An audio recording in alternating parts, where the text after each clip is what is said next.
tajā būtībā.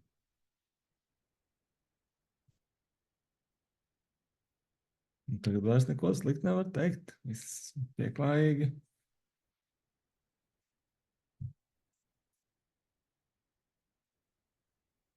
Mums Kīsam laikam vēl jāsit ziņa par šo. Gan jau viņš piekritīs. Nu, mēs jau patiesībā viņu informējām, bet vienkārši aizmirsu spēlēt.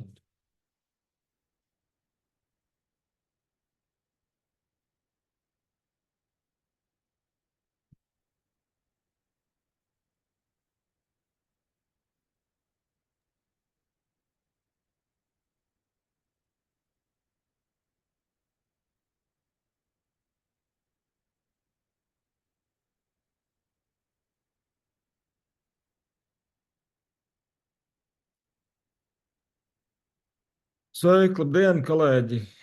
Priecājos visus redzēt mūsu ikgadējā Latvijas Universitātes starptautiskajā zinātniskajā konferencē, 83. Kognitīvo zinātņu sekcijā. Patiešām priecājos. Mūsu sekcija ir bilingvāla, tātad dažas prezentācijas būs latviešu valodā, dažas angļu, bet visas prezentācijas būs ar angļu valodas slaidiem. Un šajā brīdī arī tad pārslēdzos uz angļu valodu.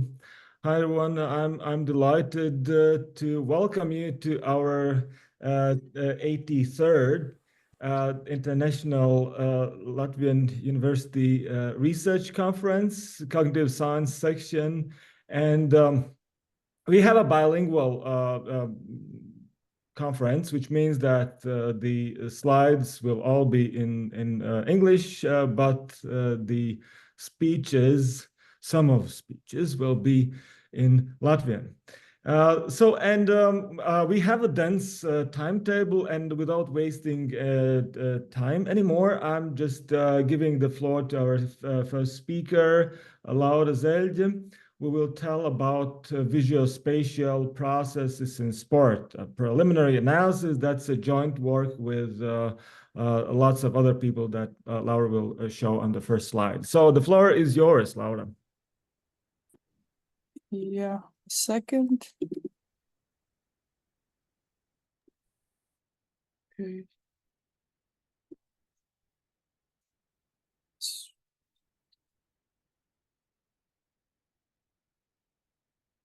So do you see the screen?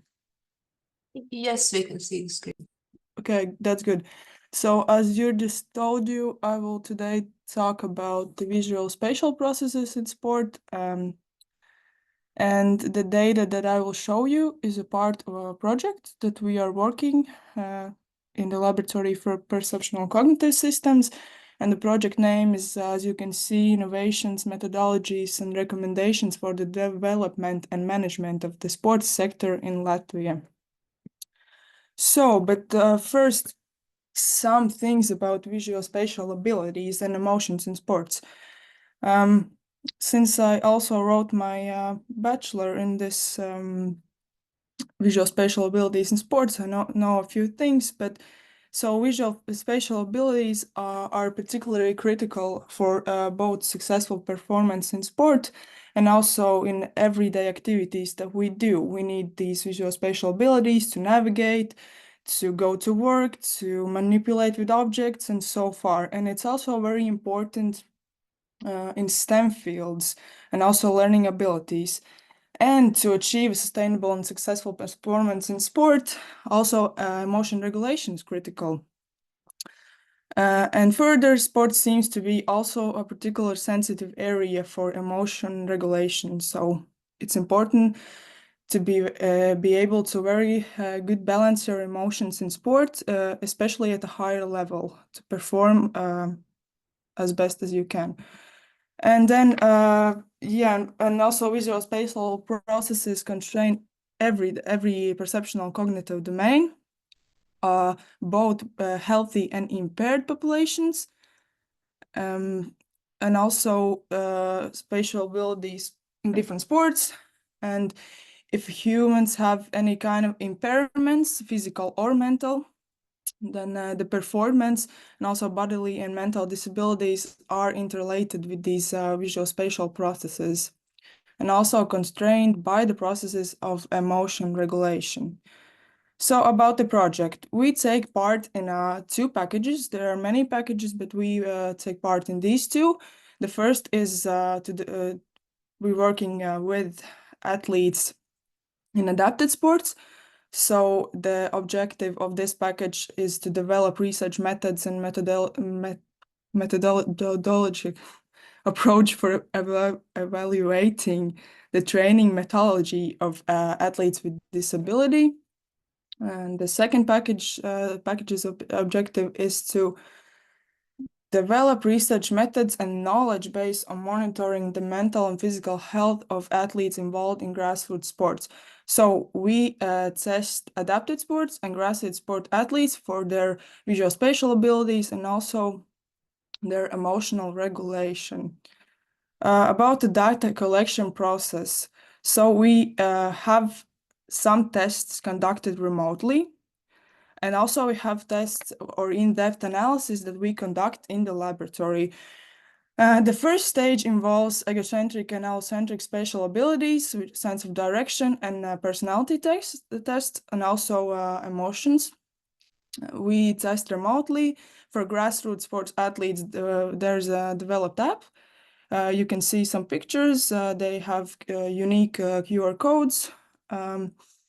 And this is for overall samples. So all participants aged from 19 to 65 years old.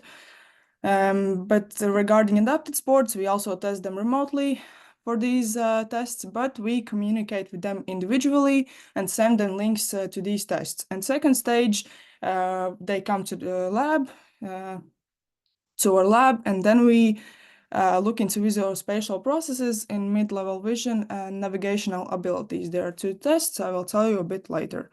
So sample, right now we have tested in grassroots sports in first stage. So the tests that was conducted remotely, 151 participants. In the second stage, right now we have 40 participants. But altogether we are planning in the first stage to test 900 and in the second stage, 90 participants.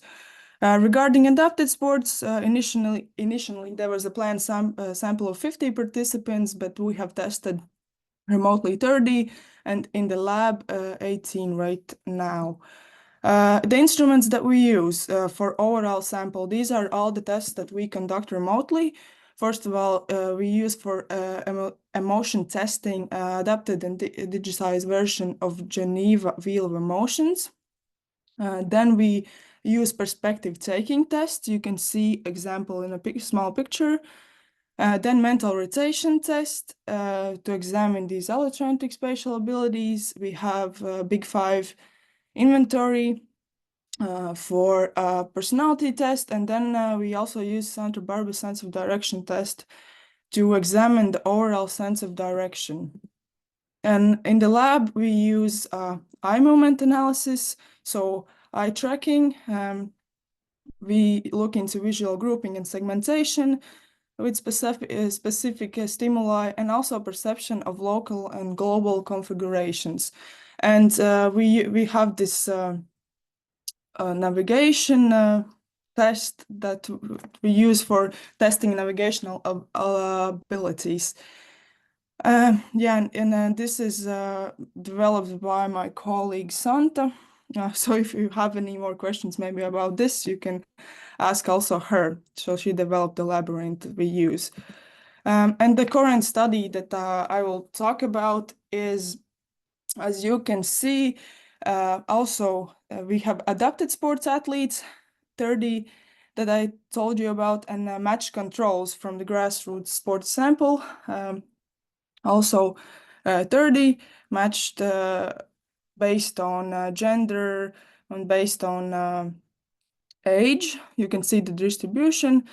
And now, well, we matched, as I said, the controls based on gender, age, native language, and place of residence. If you look at the gender, it was matched in 100% of cases, but age was matched, achieved for 83% of participants. Now, so these data include perspective taking test, mental rotation test, and Santa Barbara sense of direction test that I already mentioned before. So the design for this particular study is participants completed all the tests online. This is the first stage that I was already told you about. Grassroots sports athletes accessed the test via this application I also told you about, specially designed for this and developed for this study. Adapted sports athletes receive these individual test links after, of course, providing their consent. So research questions, we have 2 research questions. The first one is, what are the visual spatial abilities of grassroots sports athletes and adaptive sports athletes? And also, are there any significant differences in visual spatial abilities between these 2 groups, or between grassroots sports athletes and adaptive athletes? There's descriptive statistics for this study. You can see the mean results of all the tests. I can add that the maximal points they can score for perspective taking test is 12 points, and for mental rotation test it's 36. And there are some ceiling also effects. You can see that some people have also for mental rotation test have received maximum points. So are there significant differences in visual spatial abilities between grassroots sports athletes and adaptive athletes? We can see that if we look at the perspective taking test, then compared to participants adapted sports, match controls scored significantly higher on the perspective taking test. So for match controls, the mean results 5.68, but for the adapted sports group, it's only 3.14.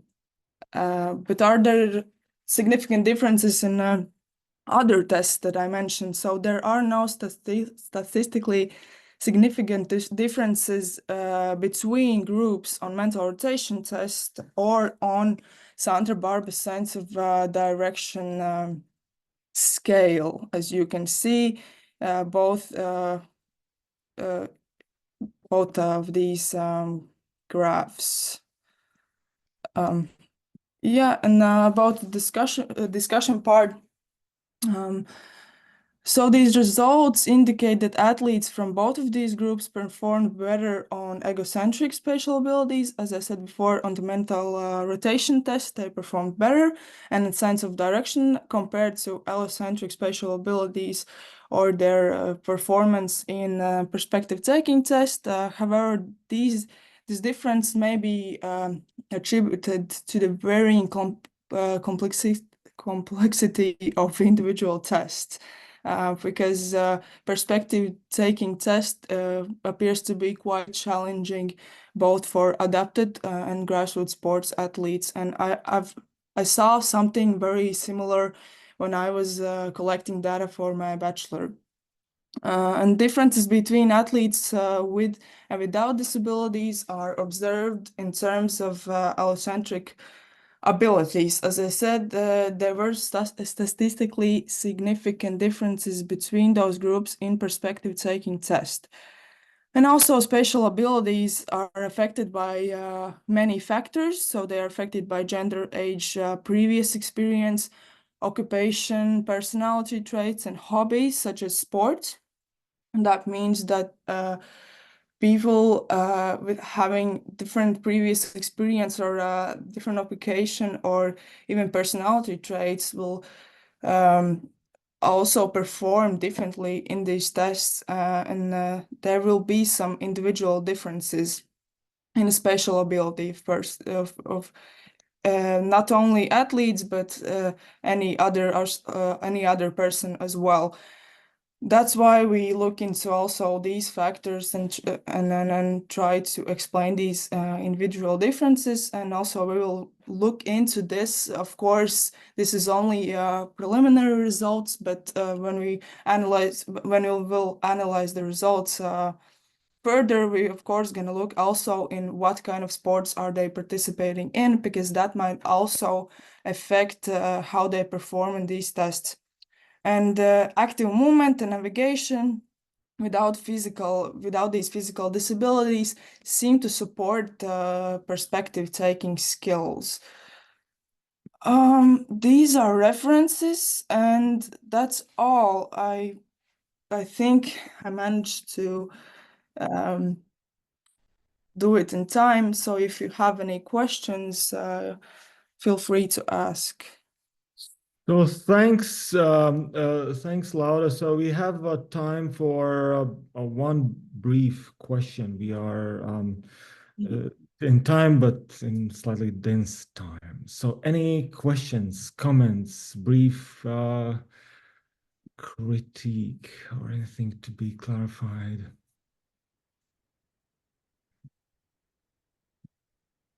So from my side, one very brief question. You have tested those individuals and you have been in touch with those participants. What do you think? What might be the next step to examine visual spatial abilities in a probably more accurate way? Or, I mean, in collecting data, there are some sort of hands-in ideas. Anything you would like to say? So what could be done more in depth in future? Yeah, I think that a good idea would be to research as much sports as you can, because a lot of sports have been neglected talking about spatial abilities.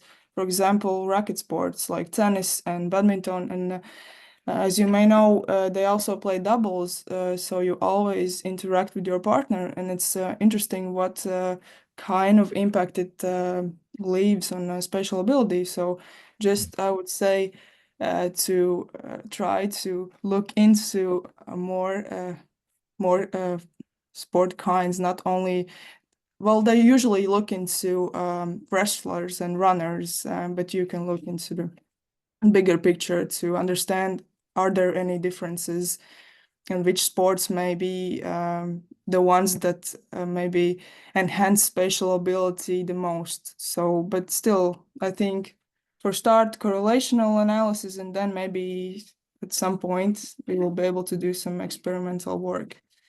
Yeah, that would be. Thank you, Laura. Thanks. So let's thank our speaker again, and let's move to the next presentation today. And our next presenter is Jelena Smilga, who will present a talk about categorization in Parkinson's disease. So the floor is yours. Jelena will present in Latvian, but the slides will be in English. So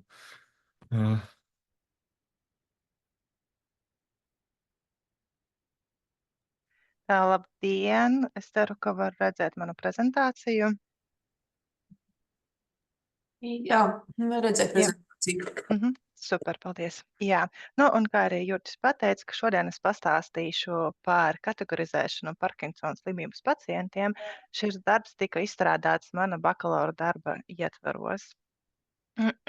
Kopumā tiek paredzēta pasaules iedzīvotāju skaita palielināšanās un kopējā novecošanās tendence, kas rada paaugstinātu zinātnieku interesi par pārmaiņām kognitīvajās funkcijās, kas ir saistītas ar novecošanos. Neirodeģeneratīvās slimības ir progresējoši traucējumi, kas izraisa nervu šūnu funkciju zaudējumu un bojājēju smadzenēs un citās centrāla nervu sistēmas daļās. Kā sekas rodas pakāpeniskā kognitīva un motorisko spēju pasliktināšanās, kas būtiski ietekmē pacientu dzīves kvalitāti. Savukārt verbālais raitums ir viena no kognitīvajām funkcijām, ko var raksturot kā indivīda spēju ātri un efektīvi izgūt un producēt vārdus no atmiņas noteiktos apstākļos. Verbālā raituma testi ir īpaši jūtīgi pret dažādu smadzeņu disfunkcijām, novērtējot gan semantisko, gan fonēmisko raitumu. Savukārt verbālais raitums ir būtisks rādītājs, ko izmanto neirodeģeneratīvo slimību agrīnā diagnostikā un to progresijas novērtēšanā. Tomēr ir jāņem vērā, kā slimības smagums, depresijas klātbūtne, izglītība, kā arī vecums ietekmē verbālo raitumu. Šī iemesla dēļ arī radās vēlme izprast neirodeģeneratīvo slimību ietekmi uz kognitīvajām spējām, īpaši verbālo raitumu, kas var veicināt šo slimību efektīvāko diagnostiku. Pētījuma ietvaros tika apskatītas atšķirības vārdu nosaukšanā kategorijās zils un apaļš, koncentrējoties uz kopējo nosaukto vārdu skaitu, to precizitāti un apakškategorijas vārdu izvēli. Un tad pie metodes. Klīniskās grupas atlasīšanas laikā tika ievērotas ļoti strikti neirologu noteiktie izslēgšanas kritēriji un izrādījās, ka no atlasītajiem potenciālajiem dalībniekiem gandrīz 50% ir krievu valodā runājošie. Tāpēc pirms datu vākšanas bija nepieciešams pārliecināties, ka testu vadīšana dažādās valodās neietekmēs to rezultātu. Tam arī bija veikts pirmspētījums, kurā piedalījās 69 dalībnieki vecumā no 38 līdz 65 gadiem. Latviešu valodā runājošo grupu veido 38 dalībnieki, no kurām 10 ir vīrieši. Un krieviski runājošo grupu veido 31 dalībnieks, no kuriem 12 ir vīrieši. Savukārt pamata pētījumā piedalījās 54 dalībnieki vecumā no 30 līdz 66 gadiem. Kontrolu grupu veido 27 dalībnieki, no kuriem 8 ir vīrieši. Un eksperimentālo grupu veido arī 27 dalībnieki, no kuriem 12 ir vīrieši. Abos pētījumos tika izmantots lietu kategoriju tests, kur latviešu valodas versija tika adaptēta LU uztveres un kognitīvo sistēmu laboratorijā. Pirms pētījuma pārbaude notika psiholingvistikas kursa ietvaros, dati tika veikti elektroniskā veidā 2023. gadā. Savukārt pamata pētījuma dalībnieki tika individuāli testēti uztveres un kognitīvo sistēmu laboratorijā. Testa laikā tika doti 2 uzdevumi, kuri notika pēc nejaušības principa. Katra uzdevuma izpildē tika paredzētas 3 minūtes. Testēšanas laikā iegūtās atbildes tika kodētas pieturoties instrukcijām no projekta pētnieku grupas izveidotās datu kodēšanas rokas grāmatas. Kodēšanas laikā tika izvairīts no dubultkodējuma, bet tomēr kategorijas prototipiski apaļš un prototipiski zils tiek uzskatītas kā atsevišķas kategorijas, kur ir pieļaujama kodējuma pārklāšanās. Tagad runājot par rezultātiem.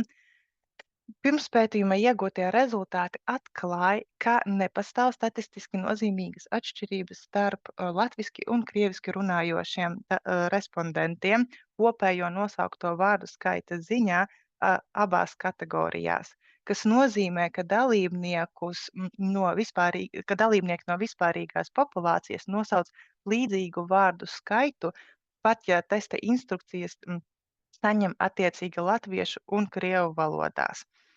Tas liek domāt, ka tālākajā pētījumā latviešus un krievu valodā runājošos respondentus var likt vienā izlasē un vadīt turpmākos testus viņiem ērtā valodā. Savukārt pamatpētījuma iegūtie dati norāda, ka, lai gan kontrolgrupas dalībnieki abās kategorijās nosauca vairāk vārdus nekā klīniskās grupas dalībnieki, diemžēl tie nav statistiski nozīmīgi. Apskatot atšķirības starp pareizi nosaukto vārdu īpatsvaru abās kategorijās, var secināt, ka kontrolgrupai ir augstāki rezultāti abās kategorijās, bet arī šeit tie nav statistiski nozīmīgi. Apskatot, kādas pastāv atšķirības galvenajās apaļškodēšanas apakškategorijās, rezultāti liecina, ka nepastāv statistiski nozīmīgas atšķirības starp kontrolgrupu un klīnisko grupu. Vēlos piebilst, ka viena no kodēšanas kategorijām iekļauj sevī 3 apakškategorijas. Tās ir apaļīgs, satur kaut ko apaļu un apaļš vienā dimensijā. Un apskatot atšķirības galvenajās zils kodēšanas apakškategorijās, secināms, ka arī šeit nepastāv statistiski nozīmīgas atšķirības starp kontrolgrupu un klīnisko grupu. Jāpiemin, ka arī šajā gadījumā viena no kodēšanas kategorijām iekļaus sevī divas apakškategorijas. Tās ir zilgans un viena krāsa ir zila. Nu, un pēdējais, apskatot, kādas pastāv atšķirības starp prototipiski nosaukto vārdu skaita ziņā, secināms, ka arī šeit nepastāv statistiski nozīmīgas atšķirības starp kontrolu grupu un klīnisko grupu. Pamata pētījumā iegūtie rezultāti norāda, ka, lai gan kontrolgrupas dalībnieki abās kategorijās nosauca vairāk vārdu nekā klīniskā grupas dalībnieki, aprēķini liecina, ka abu grupu sniegums ir samērā līdzīgs. Šeit ir svarīgi piebilst, ka klīniskajā grupā nav dalībnieku ar semantisko demenci, un arī, kā rāda neirologu mērījumi, dalībnieku kognitīvās spējas ir relatīvi labi saglabājušās. Kopumā pētījumā atklātais ir saskaņā ar citu pētnieku empīriskajiem pierādījumiem par neviennozīmīgiem rezultātiem verbālā raituma testos, iekļaujot neirodeģeneratīvo slimību sākuma stadijas būtību, klīniskās grupas respondentu kompensācijas mehānismiem, viņu rūpīgumu un motivāciju. Vispār klīniskās grupas raksturojošie aspekti var būtiski pozitīvi ietekmēt uz rezultātiem, jo centieni kopumā ir nozīmīgs kognitīvās veiktspējas prognozētājs.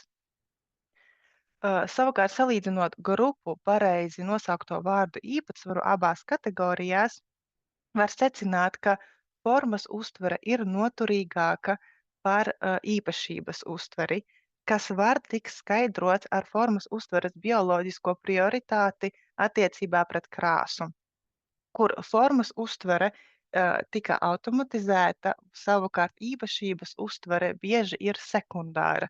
Tas liek domāt, ka īpašības uztvere var būt jūtīgāka pret kognitīvajiem traucējumiem. Veiktajā pētījumā ir ievērojamas tendences, ka kliniskās grupas respondenti mēdz iekrist vienā no kodēšanas kategorijām, kad kontrolgrupas respondenti mēdz piedāvāt plašāku klāstu ar nosauktiem vārdiem. Šeit gan ir ļoti svarīgi piebilst, ka šī darba ietvaros šīs tendences netika statistiski pārbaudītas, līdz ar to nevar pieņemt ar 100% pārliecību. Un, protams, pētījumi ir arī savi ierobežojumi.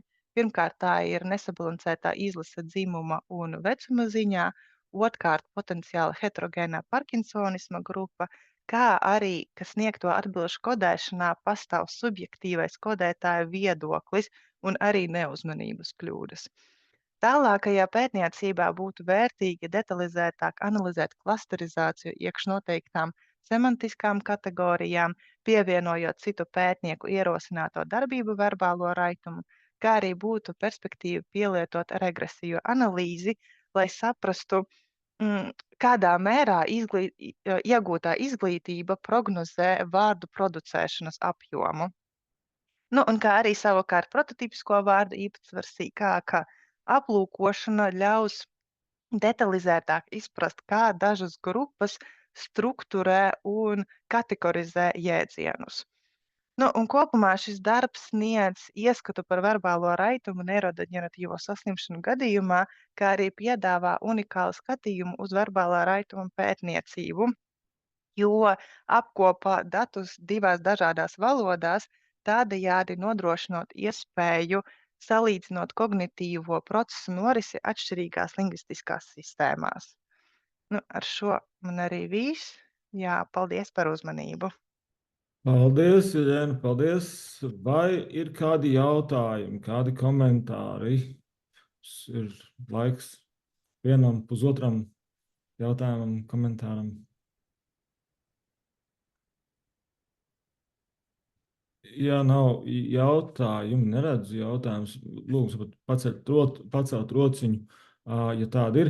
No manas puses viens komentārs, kas ir interesants, kas parādījās šajā pētījumā, tad ir skaidrs, ka evolucionāri krāsu uztvere un formas uztvere cilvēkam nav attīstījusies vienlaikus. Un šajā pētījumā ļoti skaidri parādījās, ka tā detalizācija, kas cilvēkam ir formas uztverē, viņa ir prioritāra, viņa ir labāka, precīzāka nekā krāsas uztvere. Un arī, ja salīdzina tātad kontrols grupu ar Parkinsonismu pacientiem, tad tas arī bija novērojams. Tas patiesībā no uztveres viedokļa tāds, manuprāt, ļoti interesants pētījums, interesants rezultāts, kas faktiski apliecina to, ko mēs no citām perspektīvām esam savulaik arī pētījuši.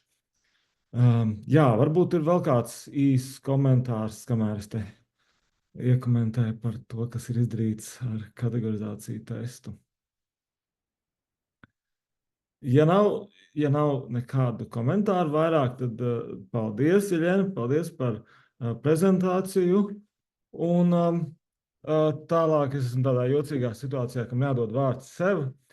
And so now I'm switching to English, and I'm in a weird situation to give the floor to myself, which is what I'm doing now. So I'll be telling you about a glimpse into a large research project that we have elaborated together with Riga Stradiņš University and with Sassari University, Italy.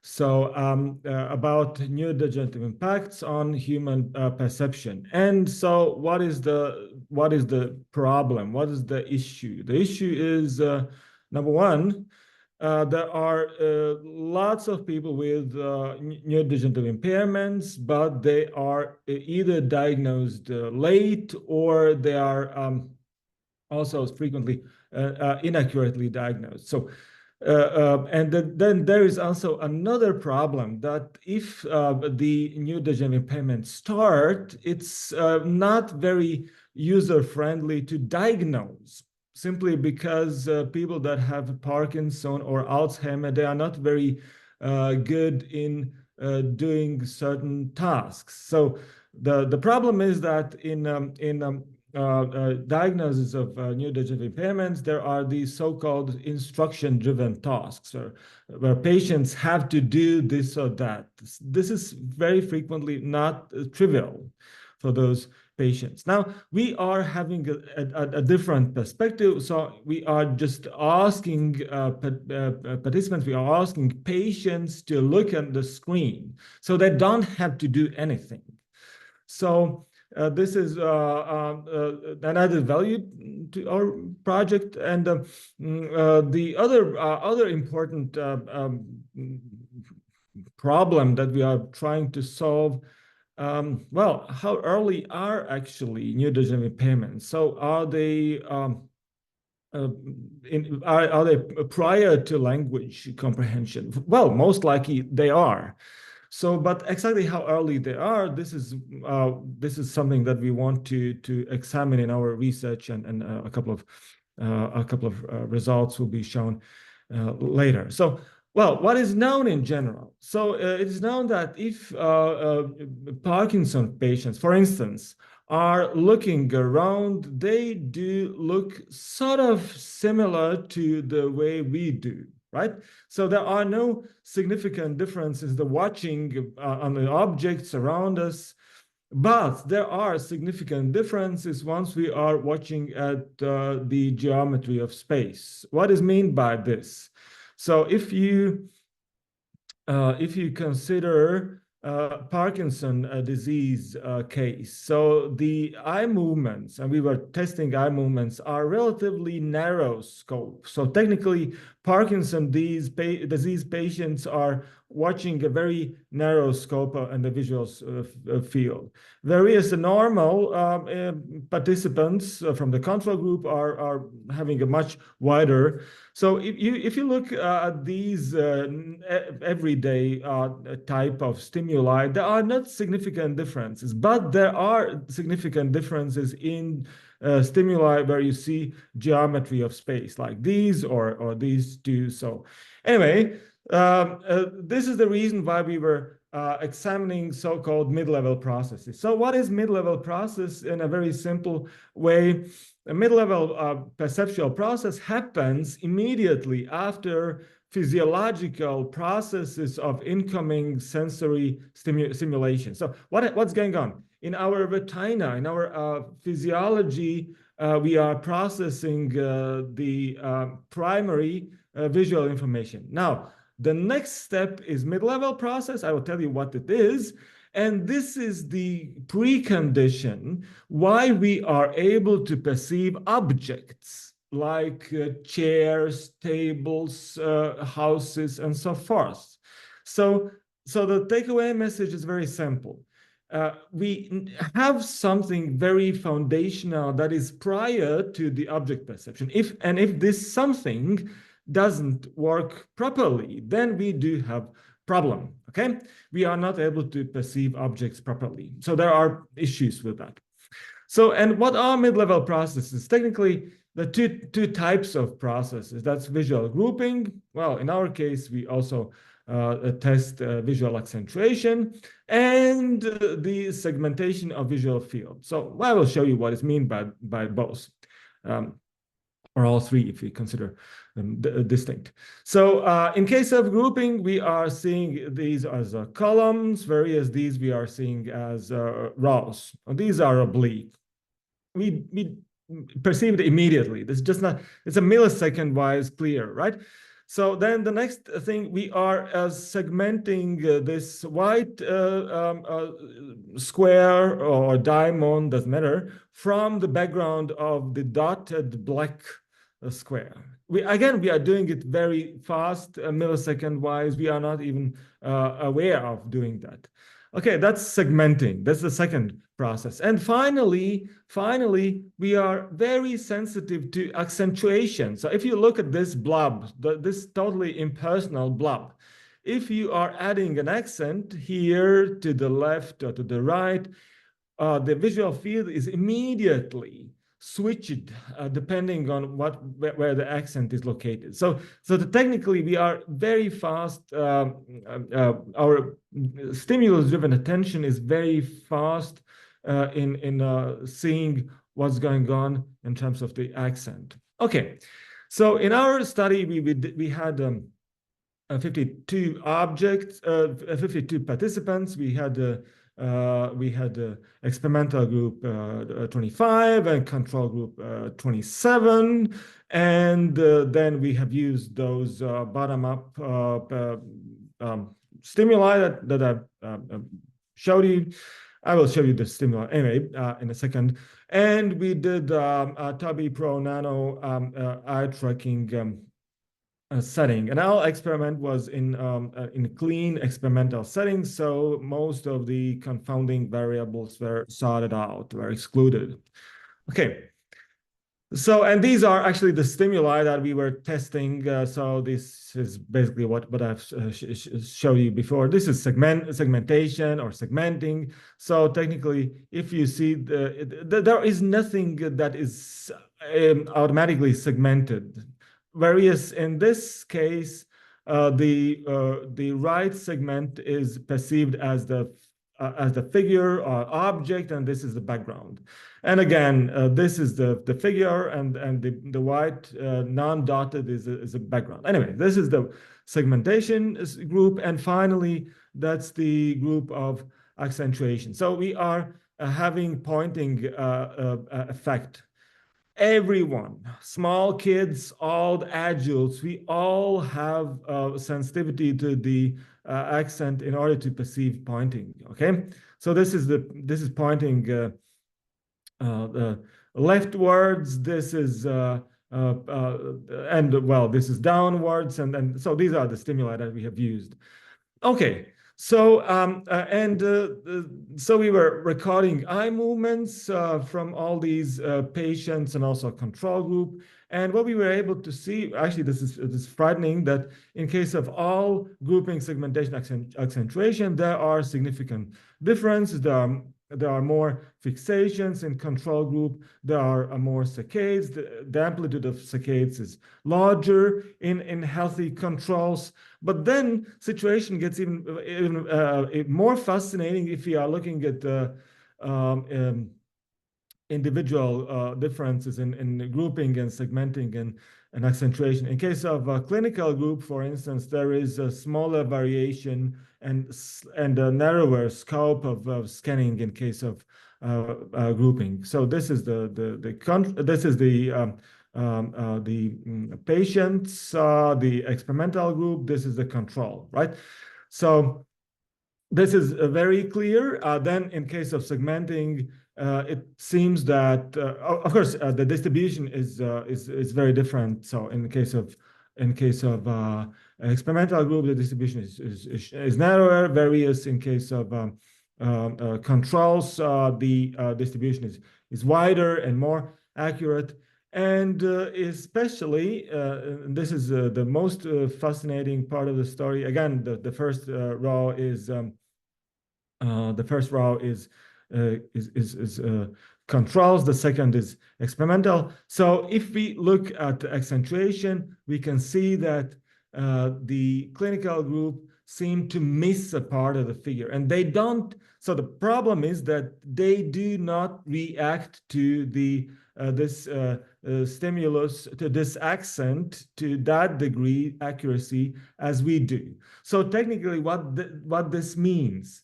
So neurodegenerative impairments have a very important constraint in respect to stimulus-driven attention. So we are one of the very few studies where we can show that stimulus-driven attention is impaired in case of neurodegenerative impairment. So actually, the interesting thing about accent is that we can say that, okay, in case of a normal observer, we change the visual structure in virtue of that single accent. A single accent can immediately restructure the visual field. Also, we have less fixations because we are immediately seeing the accent. We are not wasting our time to scan that area.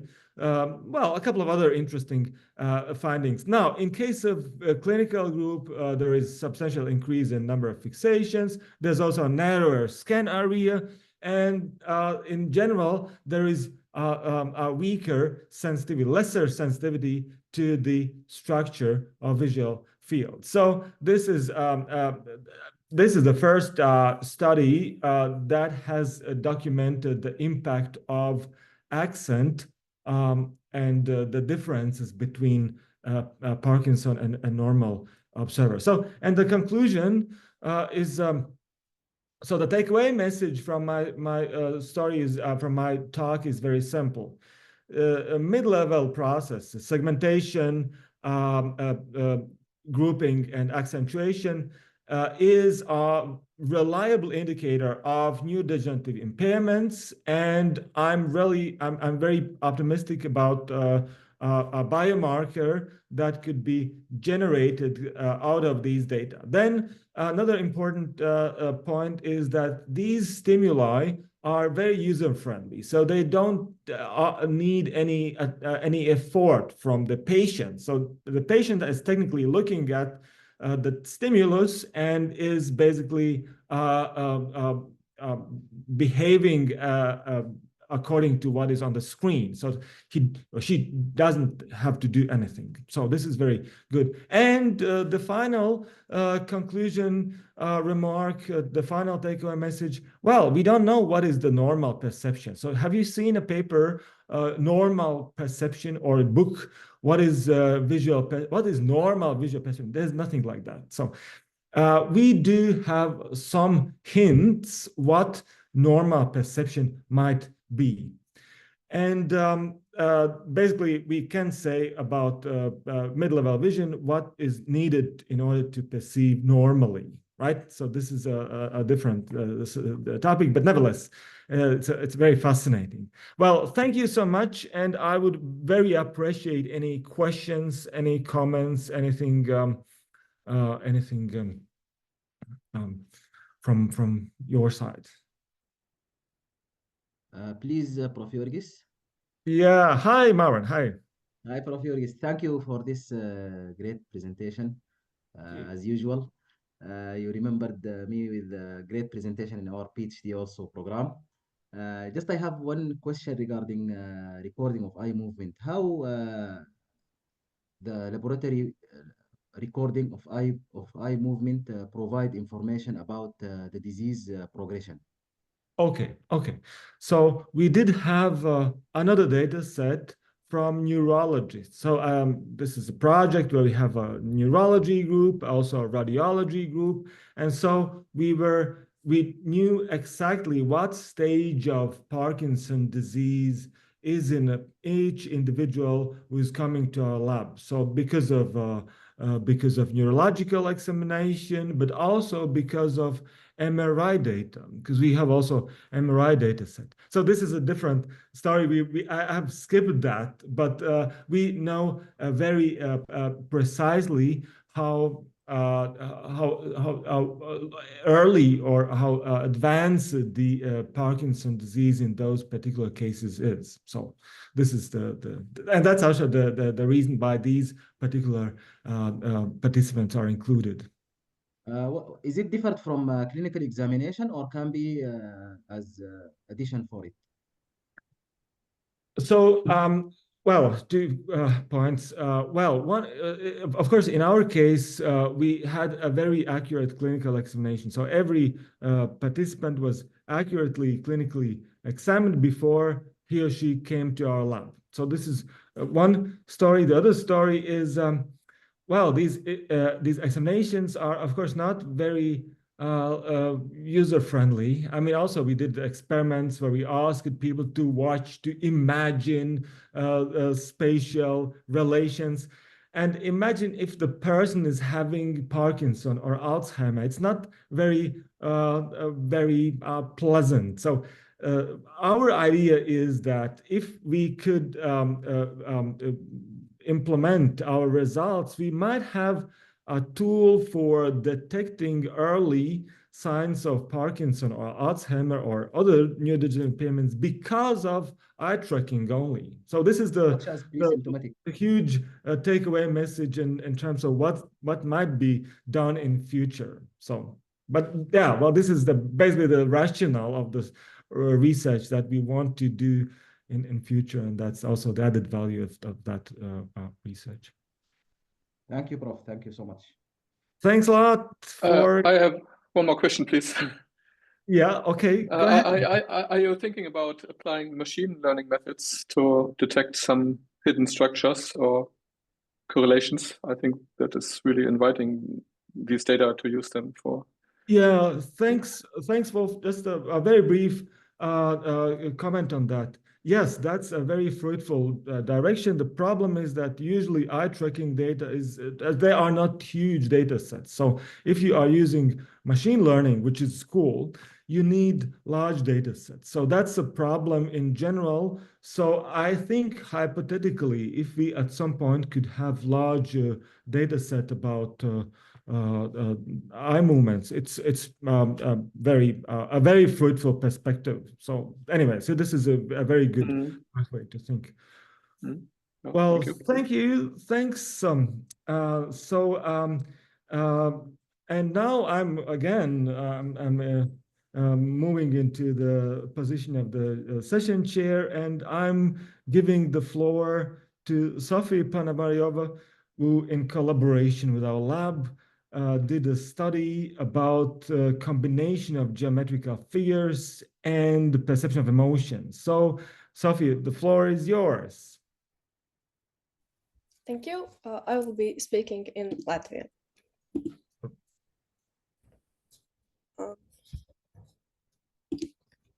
Yes, I hope you can see the screen. So, šodien runāšu par pētījumu, ko izstrādāju savā zinātniska pētnieciskā darba ietvaros sadarbībā ar Latvijas Universitātes uztveres laboratoriju par tēmu ģeometrisko figūru kombināciju un cilvēka emociju saistījumu analīze vecuma posma kontekstā. Tātad ievadam ir būtiski uzsvērt, ka cilvēks spēj uztvert krietni vairāk nekā saskatīt, jo mūsu maņas signalizē par ārējiem kairinājumiem, taču cilvēks balstoties intuīcijā un pieredzētiem piešķir lielāku nozīmi. Piemēram, mēs varam uztvert ceļazīmu rīkojumus, burtos iešifrētos vārdus vai arī saskatīt abstraktos objektos cilvēku sejas. Runājot par emocijām, ir sarežģīti tās definēt kā vienu terminu, jo tas ir vairāku procesu kopums, kā arī var tikt jaukts ar kādiem citiem terminiem, piemēram, garstāvoklis. Taču ir izdalītas izmaiņas, kas notiek cilvēka ķermenī emociju piedzīvošanas brīdī. Tātad ir izpētīts esošos pētījumos, ka cilvēka emocijas var tikt ietekmētas ar objektu vizuālajiem iezīmēm, piemēram, krāsu, formu vai tekstūru. Šī ietekme atšķirās vecuma grupu kontekstā, taču tieši figūru kombinācijas, ar ko mēs ikdienā sastopamies visbiežāk, piemēram, IT dizainā, tekstilu dizainā vai telpu iekārtojumos, nav pētīts. Un man šķiet ļoti svarīgi to izpētīt, jo pirmkārt tas ļautu uzlabot dizaina elementu tā, lai tas ir patērētājiem patīkams, kā arī paplašināt cilvēces zināšanas šajā sfērā. Attiecīgi pastāstīšu par individuālo figūru iezīmēm. Ar negatīvām emocijām tiek saistītas figūras, kuru izliekums ir vērsts augšup, leņķiskas figūras, kā arī stūra vērsums uz leju. Savukārt ar pozitīvām emocijām tiek saistītas figūras, kuru izliekums ir vērsts uz leju, apaļas figūras un stūra vērsums augšup. Mana pētījuma mērķis bija izpētīt sakarības starp dažādu ģeometrisku figūru kombinācijām, kas atspoguļo pusaudžu un pieaugušo izpratni par bēdīgu un priecīgu emociju. Tika izvirzīta 4 pieņēmumi balstoties figūru individuālajās īpašībās, proti, ka izpratne par bēdīgām emocijām nosaka leņķisku figūru izvēli un augšup vērstu liektu figūru izvēli, kā arī saistībā ar priecīgām emocijām, kā tiks izvēlētas liektas figūras un kontūras izliekums tiks vērsts uz leju. Pētījumā izmantoju 13 figūras, kas tika atlasītas pēc to simetrijas īpašībām. Kopumā tika paņemtas 9 pamata ģeometriskās figūras, piemēram, riņķis, ovāls vai trīsstūris, kā arī 4 asimetriskās figūras. 5 figūras bija liektas un 8 bija stūrainas. Visas tika pielāgotas vienotam izmēram, proti viduslīnija vai garākā mala bija 5 cm, un tās visas bija no viena materiāla un vienotā krāsā. Pētījumā piedalījās 81 dalībnieks, 38 pieaugušie un 38 pusauģi un 43 pieaugušie. Izlase tika balansēta pēc dzimuma un pēc vecuma. Tātad pusauģi bija no 12 līdz 18 gadiem, savukārt pieaugušie bija no 19 līdz 66. Pētījums tika veikts 2004. gada rudenī klātienē 3 posmos. Tātad Latvijas Universitātes organizētajā zinātnieku naktī, Rīgas Franču licejā un Latvijas Universitātes datorikas fakultātē. Tātad pētījuma gaitā katram dalībniekam tika piešķirts kods un piedāvātas 2 papīra lapas, uz kuras vienas tika izklātas 13 figūras nejaušā secībā, un uz otras tika veidotas kombinācijas. Dalībniekam tika lūgts izvēlēties 2 figūras un salikt tā, lai tās pārklājas vai saskaras, veidojot priecīgu vai bēdīgu kombināciju. Kopumā katrs dalībnieks izveidoja 3 priecīgas un 3 bēdīgas kombinācijas. Katrs izveidotā kombinācija tika nofotografēta kopā ar kodu, un kopumā ieguva 243 priecīgas un tikpat daudz bēdīgas kombinācijas. Pēc eksperimenta pabeigšanas anonīmā kārtā tika ievākti arī demogrāfiskie dati. Tātad, lai objektīvāk veiktu analīzi, tika izvirzītas 14 pētāmās īpašības. Tās tika balstītas gan emocionālās īpašībās, par kurām pirmīt stāstīja, ka, piemēram, apaļas figūras tiek saistītas ar priecīgu emociju, gan ģeometriskajās īpašībās, piemēram, vai kombinācija ir simetriska vai nē, kā arī pētījumā iegūtajā informācijā, jo daži dalībnieki uzsvēra, ka ir svarīgi, no kura virziena tiek apskatīta izveidotā kombinācija. Lai datus objektīvāk salīdzinātu, tie tika sakodēti. Tas nozīmē, ka katrai īpašībai tika pieņemts par apzīmējumu skaitlis, un tā tika izveidot šāda tabula, kur arī katrs apzīmējums tika paskaidrots. Un šobrīd vēl nav veikti statistikas testi, taču provizoriskie rezultāti parāda, ka pusauģi, veidojot bēdīgas kombinācijas, visbiežāk izvēlējās leņķiskas figūras, tās mazliet biežāk saskārās, un pārsvarā tas notika ar stūriem. Savukārt saistības ar kombinācijas kontūru nav bijis iespējams noteikt. Pieaugušie arī biežāk izvēlējās leņķiskas figūras, tomēr pieaugušie biežāk veidoja figūru pārklāšanos, un viņi arī veidoja kontūras sašaurinājumu uz leju, ko var interpretēt kā lejupvērstu stūri. Savukārt par priecīgām kombinācijām runājot, arī šeit pusauģi biežāk izvēlējās leņķiskas figūras un biežāk veidoja saskari ar malu, veidojot tādu kā līniju. Un runājot par kontūru, tika veidots kontūras sašaurinājums vērst uz augšu, ko var interpretēt kā augšupvērstu stūri. Pieaugušie gan biežāk izvēlējās liektas figūras, arī šeit viņi biežāk veidoja figūru pārklāšanos, un aptuveni 37% no figūru kombinācijām bija simetriskas. Un pieaugušie, līdzīgi kā pusauģi, veidoja kontūras sašaurinājumu vērsumu augšu. Tātad secinājumos pagaidām var teikt, ka pirmais pieņēmums ir apstiprinājies, jo gan pieaugušie, gan pusauģi biežāk izvēlas leņķiskas figūras saistīt ar bēdīgu emociju, taču otrā pieņēmumā saistībā ar kombinācijas izliekumu ir vērojamas ļoti vājas tendences, tāpēc tas vēl ir jāpēta. Runājot par priecīgām kombinācijām, kā bija pieņemts pusauģi, kā bija pieņemts pieaugušie biežāk izvēlējās apaļas figūras, taču pusauģi pretēji pieņēmumu biežāk izvēlējās leņķiskas figūras. Un šeit ir ļoti, ļoti vāja tendence veidot kontūras izliekumu, tādēļ arī šis ir vairāk jāpēta. Un pētījuma gaitā bija vairāki limitējošie faktori, proti dalībnieku nodarbošanās un hobiji, jo tie, kas ikdienā biežāk sastopas ar figūrām, piemēram, mākslinieki vai matemātiķi, teica, ka ir ļoti sarežģīti saistīt figūras ar kādu emociju.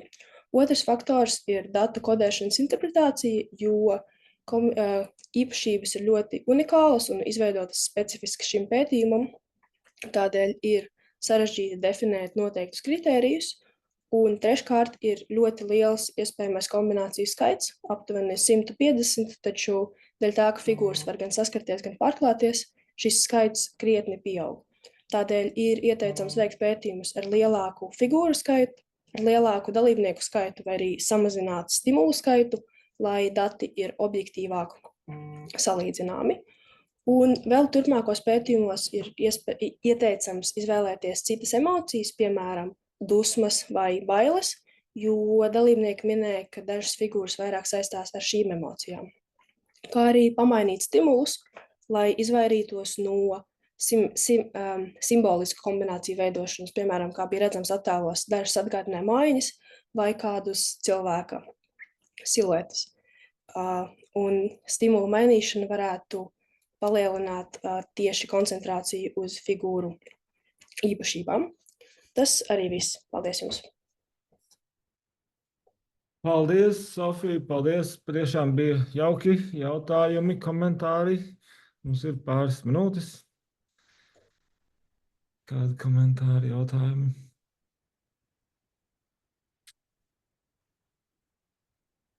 Kamēr varbūt kolēģi domā jautājumus un komentārus, vienkārši viens komentārs no manas puses arī šajā projektā pētījumā bija iesaistīts. Ir diezgan daudz pētījumu īpaši pēdējo 20 gadu laikā par to, ka tātad mūsu uztvere ir jutīga pret angularitāti un nopaļotību, respektīvi pret stūriem un nopaļotām figūrām, bet un ir skaidrs, ka viņas ir arī tā mūsu jutība ir saistīta ar emocijām. Jautājums, kas notiek, ka mēs viņus liekam kopā. Un tad tā bilde kļūst sarežģītāka. Man liekas, ka šis viens no tiem pirmajiem faktiski pētījumiem, kur tie objektu salikumi ir tikuši testēti. Tie rezultāti ļoti interesanti. Vai ir vēl kāds varbūt komentārs vai jautājums, vai nav jautājumu? Nu tad sirsnīgs paldies Sofijai. Patiešām bija ļoti jauki, un arī laboratorijas vārdā gribu pateikt arī paldies par sadarbību. Tiešām bija jauki, un cerams, ka sadarbība nebeigsies, ka citi pētījumi taps. Tā kā paldies, Sofija. Mēs tad lēnā garā varam doties pie šodienas nākamās prezentācijas, un mūsu nākošais prezentētājs Edvards Gaugers. So I'm switching to English again. So our next presentation on symmetry and roundedness in the perception of shape similarity will be presented by Edvards Gaugers, and this is also a joint work together with our lab colleagues, several colleagues in our lab, and also a former BA student. Okay, the floor is yours, Edwards.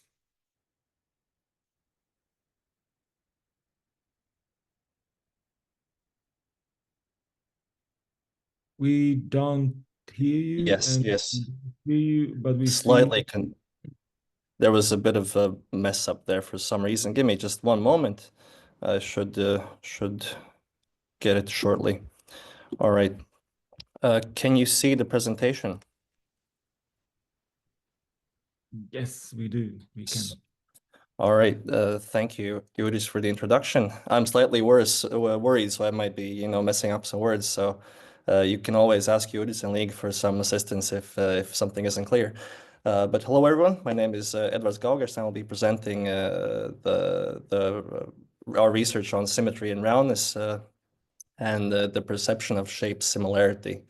So there's a lot of prior research that has shown that people have a preference for curved shapes over angular ones, as Judis just mentioned, and this aligns with findings in emotion perception where rounder shapes are associated with more positive emotions, while angular shapes tend to be linked to danger or discomfort. The studies shown here, such as Palumbo, Bertamini, and Baronetta, provide empirical evidence that people's perception of shape is influenced by curvature. So this roundedness aspect, supporting the idea that roundness may play a major role in similarity assessment. However, it isn't just influenced by roundness, it's also highly sensitive to symmetry. And this is the second major factor that we're looking at for shape perception. And symmetry has long been recognized as a key principle in perceptual organization. And the studies suggest that it facilitates recognition and preference in both humans and non-human animals as well. As you can see on the slide, the Dehaney study on an Amazonian indigenous group suggests that symmetry is a fundamental and universal component of geometric perception, reinforcing the idea that it might contribute to similarity assessments as well. Other studies further demonstrate that humans and primates alike show sensitivity to shape regularity, which often aligns with symmetry. And while symmetry and roundedness are distinct principles in shape perception, they interact in shaping our judgments of visual similarity. Tversky proposed a feature-based model of similarity, suggesting that perceived similarity depends on how features, such as curvature and symmetry, are weighted and compared. And Palmer further examined how structural aspects of a shape, including alignment and complexity, contribute to perceived similarity. So we have to first define roundness for our study, and here we define as roundness is defined as how closely a shape approaches that of a perfect circle. And it is used in various applied sciences, from engineering to geology, where precise roundness is very vital and necessary. And the ISO definition of roundness uses the ratio of the radii inscribed and circumscribed circles, providing a quantitative approach to measuring curvature. So the research question of our study is which property is more critical when perceiving and evaluating the roundness of a simple geometric figure? So either symmetry or roundness, symmetry or roundness / angularity. And out of this, we have two hypotheses. So symmetry would contribute more than the roundness of the figure corners the roundness perception, and response time will be longer if the difference in the number of symmetries is smaller. And we're talking about the symmetry axes, as we'll be able to see soon. All right. Do you see the next slide? Yes, we do. It was opened on my computer for some reason. We conducted an online quasi-experiment with 73 participants, which took an average of 5.8 minutes for the participant to complete the task. And we sampled, the sample consisted mostly of computing science students, 67% of them being male and 33 being female percent. And the experiment involved 85 selected shape pairs based on 19 geometric figures, specifically chosen to manipulate symmetry and roundedness properties. So the task that we did was a forced choice paradigm where participants had to select which shape appeared more similar to a circle within each pair. And we included both regular and irregular shapes to examine how symmetry and roundedness interact in perception. So this is the first set of figures, and I'll explain the graph a bit more so it's easier to understand. It's not very intuitive maybe, but each graph consists of gray bars, so a lighter gray and a darker gray, representing the frequency of selection for a given shape, with higher bars indicating a greater preference, while the black line represents response time in seconds, showing how long participants took to make their choice. And so basically, I'll give you an example here. So if we look at the left-hand side, you see the two first figures, so a triangle and a square, and that is represented by the first two bars on the angular graph. So you can see that people chose the square to be more similar to a circle than the triangle. And this was a general trend that we could see that for angular shapes and for rounded shapes as well, the trend is that participants chose the shape with more symmetry axis in most cases. However, when the symmetry difference was small, response times increased, suggesting more difficulty in making a choice. And this was the same for the rounded figures as well. So let's go further. So when looking at give me a second. So when looking at regular polygons, as you can see, the selection frequencies were very high for the symmetrical shapes, and the response times remained relatively stable. This confirms that symmetry is a strong predictor of similarity perception when all options are angular.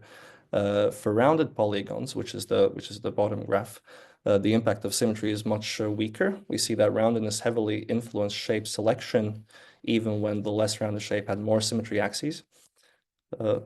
And then going further, here participants preferred more symmetrical angular shapes, but response times varied, showing that symmetry alone did not always make similarity judgments easier.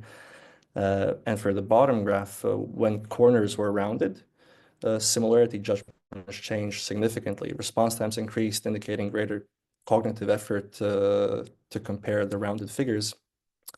And when going even further, so if we look at the symmetry group with two symmetry axes, in the top graph, it shows that angular shapes were chosen more frequently when their symmetry was higher, reinforcing our previous findings. And in the bottom graph with the ellipses, it demonstrates that roundedness, again, which is a trend here in general, roundedness significantly alters roundness judgments, leading to longer response times as well. Now, when looking at asymmetric but geometric figures as well, the more symmetrical shapes were chosen more frequently when looking at the angular objects, angular figures. Again, confirming that symmetry is an important aspect for especially angular figures. Yet when looking at the bottom graph, the addition of roundedness significantly changed similarity judgments, leading to longer response times and indicating, again, more cognitive effort to make a decision. And when looking at asymmetric curved objects, even though the shapes are curved and like very rounded, the participants still preferred angular but regular shapes in their similarity assessments. Interestingly enough, assessments involving rectangles show that proportions also play a role in shape similarity perception. So some of the key findings are that roundedness plays a dominant role in similarity perception, even when symmetry is significantly higher, as we can see in some of the examples, up to 3 orders greater. This suggests that perceived roundness is most likely more influenced by curvature than by the number of symmetry axes. Regularity of shapes speeds up decision making. So pairs containing regular figures were judged faster than pairs containing asymmetrical and non-regular figures. Again, which might indicate that perceptual processing is easier done when there's geometric uniformity. In cases where symmetry differences were small, response times increased, suggesting that symmetry alone was not an intuitive or strong enough cue to drive similarity judgments. And the participants consistently selected shapes with more symmetry when comparing angular figures, but when comparing angular versus rounded shapes, they almost always chose the rounded shape, even if it had lower symmetry. Perhaps future research should expand the shape set to include figures with varied proportions, varied orientations, and maybe some more asymmetrical designs, and maybe some naturalistic designs as well, as to see whether or not that is something that impacts this as well. And one limitation for this study was that we only controlled the height and width of the figure, and perhaps controlling of area for the figure object could be very beneficial as well. Might be that perceived roundness might be influenced by how much space and shape the shape occupies, rather than just its linear dimensions. All right, ran through it very quickly. I hope it was easy to understand. Thank you very much for your time, and that's all for me. Thanks, Edward. That was awesome. Any questions, any comments?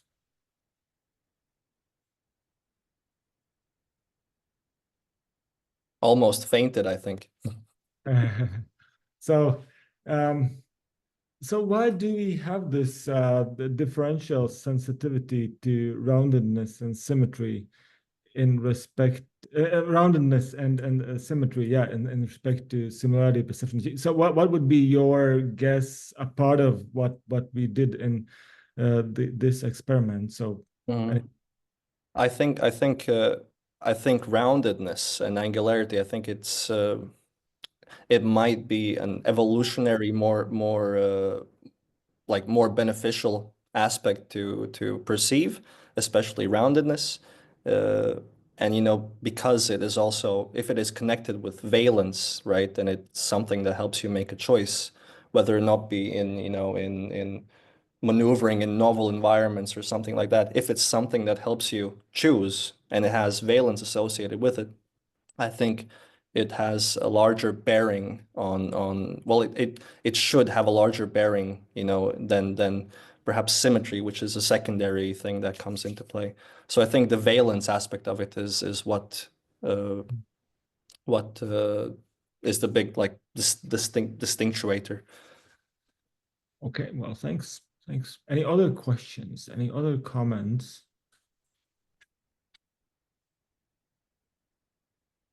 From geometry point of view, it's actually funny because we have one principle, actually a very powerful principle, how to distort the perception of geometry. So, I mean, we do by default perceive things geometrical, right?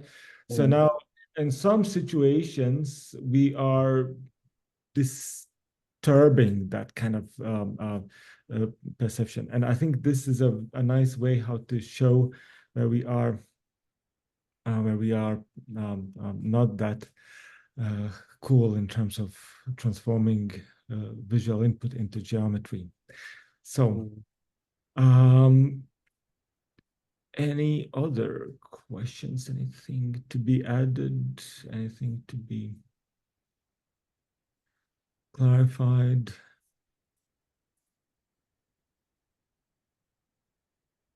Okay. If there are no other comments, critiques, so then let's thank our speaker again. Thanks, Edward. You did it very nice. Okay, so let's move to our next presentation. We are slightly ahead of time, but this is okay. The next presentation is by Agne Berg and the whole team that you will see on the screen in a second. And the talk will be about multifactorial impacts on emotions in the meditation. And the talk will be in Latvian, slides will be in English. So the floor is yours, Agne. Thank you. So hello to everyone. I will switch into Latvian language. Tad labdien, mani sauc Agne Berga un šodien prezentēšu vairāku faktoru ietekmi uz emocijām meditācijas grupā. Tad iepriekšējie pētījumi attiecībā uz meditāciju un tās ietekmi uz mūsu labsajūtu nav bijuši viennozīmīgi, tomēr dažos pētījumos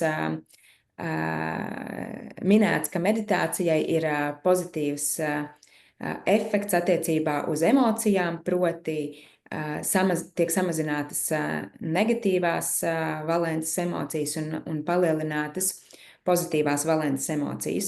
Un tas, kas ir būtiski, tad visbiežāk šādas izmaiņas novērojams tieši personām ar augstāku atvērtību un ekstraversiju. Un, ja mēs runājam tieši par emocijām, tad emocijas ir kognitīvi afektīvas. Mēs varam tās definēt kā kognitīvi afektīvas un adaptīvas reakcijas uz dažādiem gan iekšējiem, gan ārējiem stimuliem. Un emocijas mēs varam arī skaidrot. Tas ir viens no veidiem, kā ir iespējams skaidrot emocijas, tātad ar kāpinājumu un valences dimensijām. Tad runājot par personības iezīmēm, tās ir stabilas, relatīvi nemainīgas īpašības, kas skaidro indivīda domāšanas un uzvedības modeļus dažādās situācijās. Un visbiežāk ekstraversija tiek saistīta ar pozitīvās valences emocijām, savukārt neirotisms ar negatīvās valences emocijām. Un ekstraversija, kā arī labvēlīguma personības iezīmes prognozē augstāku emociju kāpinājumu. Tad depresija ir plaši izplatīta saslimšana, kas skar ne tikai domas un arī mūsu uzvedību, bet arī fiziskās funkcijas un emocijas ilgākā laika periodā. Un visbiežāk depresijas gadījumā tātad personas ar depresiju visbiežāk piedzīvo negatīvās valences emocijas un, piemēram, skumjas. Tad izvirzījām 3 pētījumu jautājumus, tātad vai apmeklējot meditācijas nodarbības ilgākā laika periodā personības iezīmes būs saistītas ar emociju valenci, vai depresija ir saistāma ar emociju valenci, arī apmeklējot šīs meditācijas nodarbības ilgtermiņā, un vai meditācijai ir īstermiņa efekts attiecībā uz emocijām. Tad, meditācijas nodarbības norisinājās klātienē, gan iekštelpās, gan ārā. Dati tika ievākti longitudināli 1 reizi nedēļā, kopumā 12 nedēļu periodā un vēl plus 1 reizi novembrī.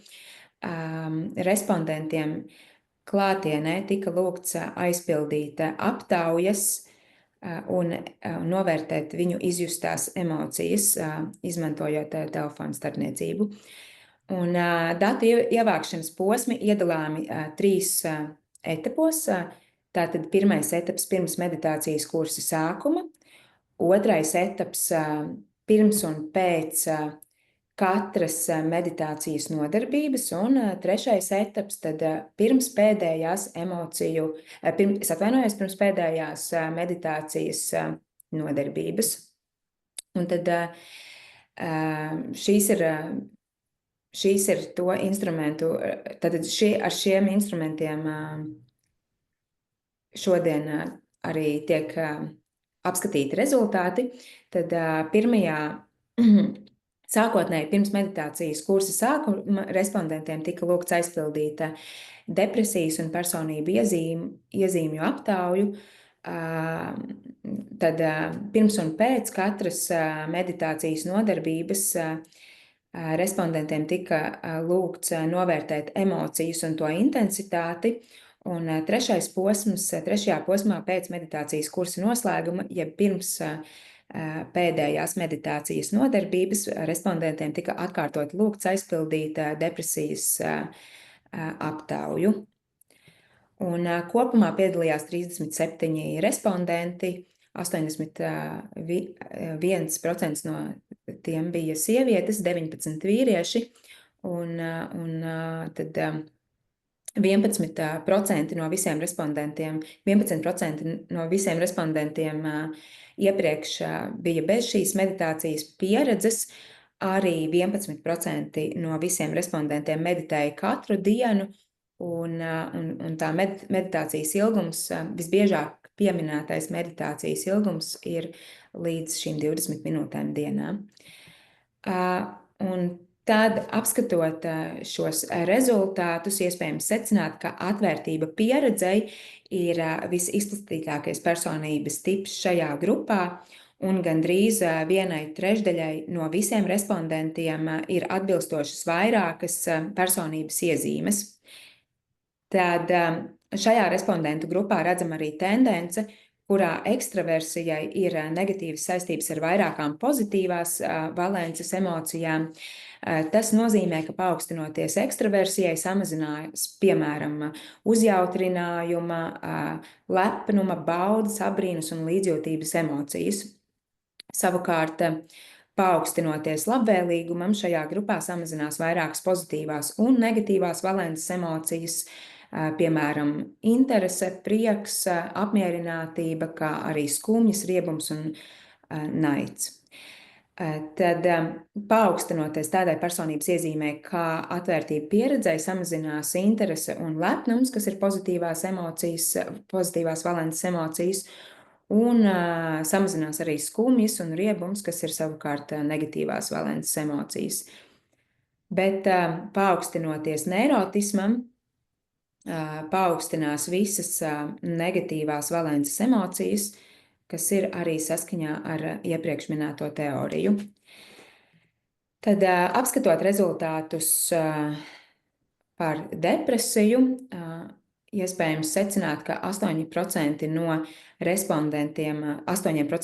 respondentiem nebija depresijas iezīmju, un 68 bija nedaudz paaugstināts depresijas iezīmes, savukārt vēl 8% bija tiešām izteiktas depresijas iezīmes. Un tad, apskatot, salīdzinot iegūtos depresijas rādītājus pirms meditācijas kursa sākšanas un meditācijas kursu noslēdzot, tad tādas nozīmīgas izmaiņas depresijas rādītājos netika konstatētas, kas nozīmē, ka šīs depresijas iezīmes būtībā pēc meditācijas kursa šajā respondentu grupā palika nemainīgas. Tad šajā grupā novērojam arī tendence, kurā pieaugot depresijai, pieaug arī dažas pozitīvās valences emocijas, piemēram, uzjautrinājums, lepnums, prieks, bauda un līdzjūtība. Un, protams, pozitīvo emociju pieaugums depresijas gadījumā ir netipiska tendence, tomēr svarīgi ņemt vērā šo mazo izlasi. Vēl būtiski ņemt vērā arī negatīvo korelāciju starp depresijas rādītāju un tādām personības iezīmēm kā ekstraversiju, labvēlīgumu, apzinīgumu un atvērtību pieredzei. Un tad tas nozīmē, ka šo īpašību izteiktāka klātbūtne, varam pieņemt, ka šo īpašību izteiktāka klātbūtne var palīdzēt mazināt šos depresijas rādītājus. Un ņemot vērā, ka šajā grupā 68% no respondentiem bija raksturīgi šīs personības iezīmes, tad iespējams, ka tas arī ir vēl viens veids, kas varētu skaidrot iegūtos rezultātus. Vienlaicīgi datos iespējams novērot arī tendenci, kurā depresija saistām ar vairākām negatīvās valences emocijām. Tas nozīmē, ka pieaugot depresijai, pieaug arī tādas negatīvās valences emocijas intensitātes kā bailēm, naidam un dusmām. Tad, jā, kopumā meditācijai bija novērojams tāds pozitīvs īstermiņa efekts, kurā pozitīvo emociju intensitāte pieauga, savukārt negatīvo emociju intensitāte samazinājās kopumā pēc meditācijas nodarbībām, un tad būtībā šī tendence, kurā pieauga pozitīvās emocijas, bet samazinājās negatīvo emociju intensitāte, stabilizējās laika gaitā, un tas bija novērojams pēc katras nodarbības. Jā, tad kopumā varam secināt, ka meditācijai ir pozitīva ietekme attiecībā uz emocijām un to intensitāti, kurā novērojam šī tendence pozitīvo emociju intensitātes pieaugums un negatīvo emociju intensitātes samazinājums. Un jā, šajā grupā, respondentu grupā, meditācijas grupā novērojam personības iezīmju un depresijas saistību ar vairākām pozitīvajām un negatīvajām valences emocijām un to intensitāti. Savukārt, runājot par depresiju, tad 12 nedēļu laikā depresijas rādītāji būtiski nesamazinājas pēc meditācijas kursa apmeklēšanas. Tomēr svarīgi, protams, ņemt vērā, ka respondenti longitudinālo mērījumu grupā netika kontrolēti ne pēc demogrāfijas datiem, ne arī pēc citiem rādītājiem, kā rezultātā tas noteikti varētu atstāt tādus būtisku ietekmi uz pētījumu rezultātiem un iespējām tos vispārināt. Un domājot varbūt par tādiem nākotnes perspektīvām, būtu interesanti skatīties, kā cita veida, varbūt citas intensitātes aktivitātes ietekmē mūsu emocijas un to intensitāti. Un tad runājot vēl aizvien par šiem pašiem datiem, tad būtu svarīgi skatīties, cik tad varbūt lielu ietekmi tiešām dod tāda depresija, personības īpašības, personības, jā, un nodarbību daudzums. Tas ir arī man viss. Paldies! Paldies, Agne! Laiks jautājumiem, komentāriem.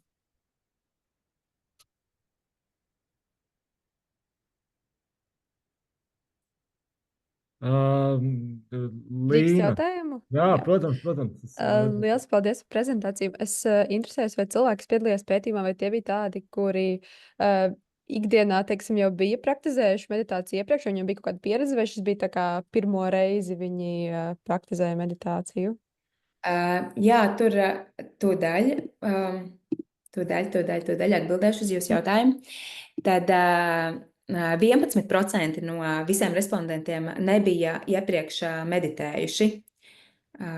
Tad daļa tiešām bija praktizējuši šo meditāciju, un tur bija, es varbūt varētu dalīties vēl vienreiz ar prezentāciju. Jā, tātad 22% bija to darījuši iepriekšējā meditācijas pieredze līdz gadam, un tad 30% no 1 līdz 3 gadiem. Un 38% no visiem respondentiem to bija darījuši vairāk kā 3 gadus. Labi, paldies. Paldies, Gunti, vārds tev. Redzu tev. Jā, mans jautājums par to, tur diezgan liels procents ar mērenu depresiju piedalījās tajos kursos, vai var kaut ko pateikt par to, kā tas salīdzinās ar kaut kādu bāzes līniju vispārīgi, populācijā vai cilvēku, kam ir depresija, mēdz iet uz meditācijas kursiem, tur ir kaut kādi secinājumi. Jā, es īstenībā domājot, kopumā domājot, tad šie tiešām ir gana augsti depresijas rādītāji, un ja mēs skatāmies viņus ilgtermiņā, tad es nevarēšu vairāk laikam pastāstīt par grupu, bet jā, kādā veidā šāda veida grupa ir nolasījusies tieši šajā konkrētajā meditācijā. Varbūt tas ir veids, kur tieši, es domāju, drīzāk atbildot uz jautājumu, vai kāpēc tieši, es atvainojos, nedaudz nomulsu, bet atbildot uz to izlasi, kuri cilvēki apmeklē meditāciju, es uzskatu, ka šeit tieši bija tā atvērtība, openness to experience, kas skaidrotu, ka cilvēki, kuri meklē jaunu pieredzi vai ir gatavi jaunai pieredzei, viņi apmeklē meditāciju, un ka tā varētu būt tikai tāda iespējams sakritība, ka personas ar augstākiem depresijas rādītājiem bija šajā grupā. Vai tas atbilst populācijai? Grūti pateikt. Ceru, ka nē. Drīkst es papildināšu, drīzāk precizēšu. Patiesībā tas mild depression ir rādītājs, kas ir no tām 27 vai cik punkti, 27 punktiem. Tie ir 10 līdz 14 punkti, kas nozīmē, tas ir tā vidēji matemātiski ir atbilde ar 1 punktu uz katru jautājumu, un tas 1 punkts ir dažas dienas. Piemēram, cik bieži tu 2 nedēļu laikā esi izjūtis pazeminātu interesi vai prieku, ko dari ikdienā. Un tas ir tās dažas dienas, iespējams, cilvēki vispār uz visiem šādiem jautājumiem ir atbildējuši, ka dažas dienas, reizēm es tā mēdzu justies, bet tas nenozīmē, ka, tas liecina par tādu nopietnu depresiju. Tā kā, no tāda viedokļa tu arī varētu skaidrot, kāpēc, tas it kā liekas, tas viņš definējas kā mild depression, bet, patiesībā tas ir, ka reizēm es jūtos kaut kā nelāgi. Jā, bet domājot varbūt par kādām citām grupām vai aktivitātēm, būtu interesanti salīdzināt, cik tad varbūt kādi ir šie depresijas rādītāji citā grupā. Tad, jā. Jā, paldies. Paldies, Agna, par prezentāciju. Un tālāk pārslēdzos atkal uz angļu valodu, so I'm switching to English again. Our next speaker is Elīna Semeņinka, who will talk about the functional and structural connectivity in cognitive decline across neurodegenerative disorders, and this also resonates with the research that we presented before about neurodegenerative impairments. So, so the floor is yours, Elīna. Okay, thank you, Jurgis, and I'll be sharing my screen shortly. Can everybody see my screen? Yes. Yep, now everything is okay. Wonderful. Eventually, yeah. So this topic is more about exploring dysfunctional and structural connectivity changes in neurodegenerative disorders. And we are going to be specifically considering those diseases which cause cognitive decline. This is not particularly the area of my research. I just decided that it's going to be an interesting topic to discuss for a cognitive psychology session. But first we're going to ask why this is so important to talk about. Let's start with some official statistics. In year 2019, it was calculated that approximately 15% of world population had neurodegenerative diseases, influencing both motor and cognitive functions. And by year 2050, approximately, by this time, this number is expected to double. So, of course, something needs to be done with this problem, since such people suffering from these conditions are quite a heavy burden on the economical sphere of each country and just world health as well. But first, we got to define our terms. The difference between structural and functional connectivity is actually pretty easy. Structural connectivity is the physical connections between brain regions, as white matter tracts. And functional connectivity is synchronization of neural activity between brain regions. We have some tools to measure them, such as diffusion tensor imaging. It's actually pretty much effective when measuring structural connectivity, and functional magnetic resonance imaging or electroencephalography is effective for measuring functional connectivity. And for today's short presentation, I have picked up the most prevalent neurodegenerative diseases causing change in cognitive domains and personality, and which cause specific concerns of World Health Organization. You can see the names on the slide. We start from Alzheimer's disease, then we have Parkinson's, Huntington's disease, frontotemporal dementia, multiple sclerosis, and in the end, Creutzfeldt-Jakob disease. So to begin with Alzheimer's disease, I'm pretty sure that most of you guys know what it is, but just to remind you, it is dementia with typical onset of around 65 years. But in some rare cases, there are of really early onset, starting from age of 30. Symptoms: progressive memory loss, spatial orientation difficulties, changes in personality, and subsequent deterioration of all cognitive functions with diseased progression. Structural connectivity first is impaired in corpus callosum, medial temporal lobe, affecting such anatomical structures as hippocampus, amygdala, locus coeruleus, promoting disruptions with prefrontal cortex and posterior cingulates. As for functional connectivity, there are disruptions in default mode network, which is considered to be the biggest synchronized scale in brain, which is also extremely important.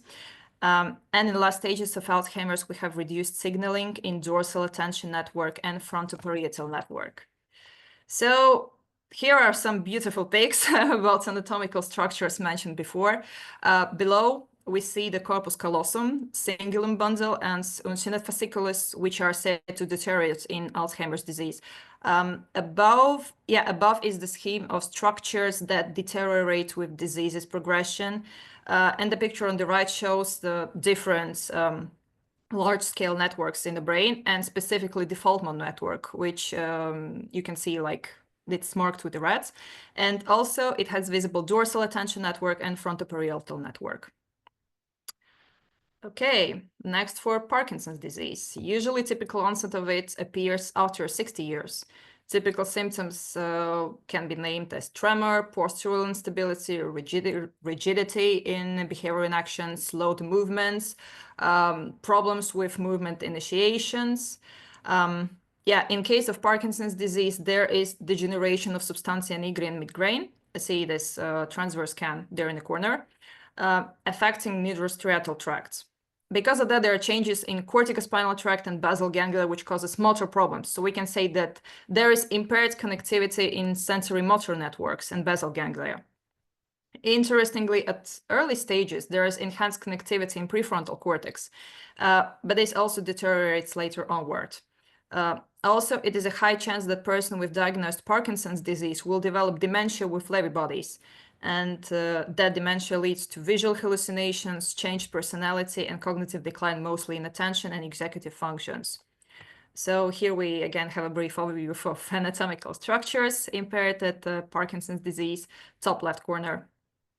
Below it is mechanism explains. In the nutshell, not enough dopamine leads to degeneration of substantia nigra, which cannot excite thalamus enough. So people have problems with initiating movements and something like that. Also on MRI scans below, we see that most damage is done in basal ganglia, right in the middle, with the highest density of degeneration. And actually, degeneration is not only happening in posterior, parietal, and occipital lobes, but also we can see frontal and orbitofrontal cortex atrophy, which clearly is the case of Parkinson's dementia. Next is Huntington's disease. It's also very easy to distinguish due to enlarged lateral ventricles, which you can see there on the top screen, on the top corner.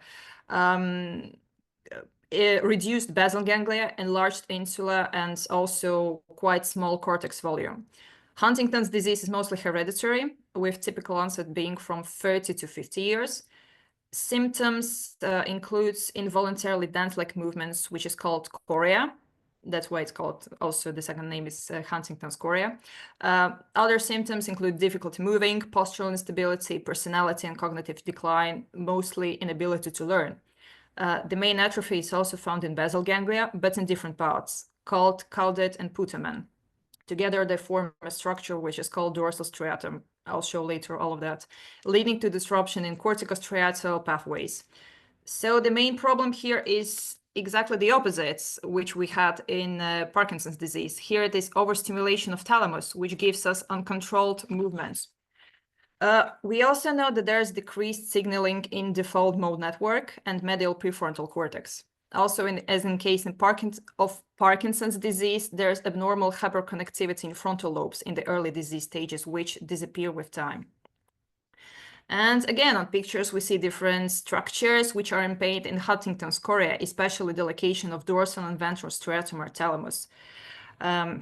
Everything is depicted in top left corner. Yeah. And just to remind you about default mode network at the bottom, we provided for anatomical structures. So you see hippocampus, temporal lobe, angular gyrus, and other structures as well. Then we go for frontotemporal dementia. Onset is typically between, I would say, 40 and 65 years, approximately. Symptoms include changes in personality and behavior, progressive loss of speech, and sometimes tremor, impaired spatial and executive function reasoning. It's characterized by loss of white matter in frontotemporal region, which kind of name implies, including all mentioned structures, ventral striatum, hypothalamus, frontal cortex, and so-called language pathways, arcuate fasciculus, which are very important to connect zones of speech production, aka Broca's area, and recognition zone, aka Wernicke's area. Technically speaking, frontotemporal dementia is umbrella term, if you wish, including three subtypes: behavioral, semantic, and non-fluent type. On next slide, we see how they differ in brain. Yeah. On above picture, we see how mentioned structural connectivity is impaired, especially in insula, anterior cingulate, left premotor cortex, and orbitofrontal cortex. And then on picture below, we see three types of this dementia. First one being behavioral type with exclusively orbitofrontal cortex, frontal cortex, and I would say a bit of a temporal lobe, including hypothalamus being impaired. Then we have semantic type with a heavy damage in temporal lobe and impairment in Wernicke's area, which is responsible for speech recognition. And third type is non-fluent with heavy deterioration in prefrontal and a bit of premotor cortex, which also impacts speech production. Next one is multiple sclerosis. It can affect people between 20 and 40 years. Symptoms being starting from extreme fatigue, blurred vision, numbness in limbs, poor movement coordination, stiffness, and further cognitive problems due to degeneration of white tracts in corpus callosum, optic tract, and corticospinal tract. In later stages, there are also gray matter reduction all over the cortex and also in some specific anatomical units like thalamus, basal ganglia, hippocampus, and insula, affecting sensory motor, visual, and default mode networks. So we see on the black picture, there is a part visible which are mostly deteriorating with the progress of multiple sclerosis, marked with violet. Below are schematically depicted parts of brain which are impaired. So we clearly see occipital region, we see hippocampus, insula, corpus callosum, and many other structures. Also, just for a recap, picture of systems again, of not systems, but networks within a brain. The problem being with sensory motor network, if you can remember, visual network and default mode network. The last disease for today, and unfortunately the deadly Jakob disease, which is the most common form of prion disease. Onset can be at any age, characterized by very rapidly progressive dementia within 2 years, multiple cognitive deficits even at early stages of disease, visual disruptions, tremor, first ataxia, and then just very rapid loss of ability to talk, to move, and just to be able to exist. The most degeneration is observed in corticospinal tracts, affecting movement control, internal and external capsule, fornix, striatum, and cerebellum, basically affecting the whole cortex, as well as it's the case in Alzheimer's disease.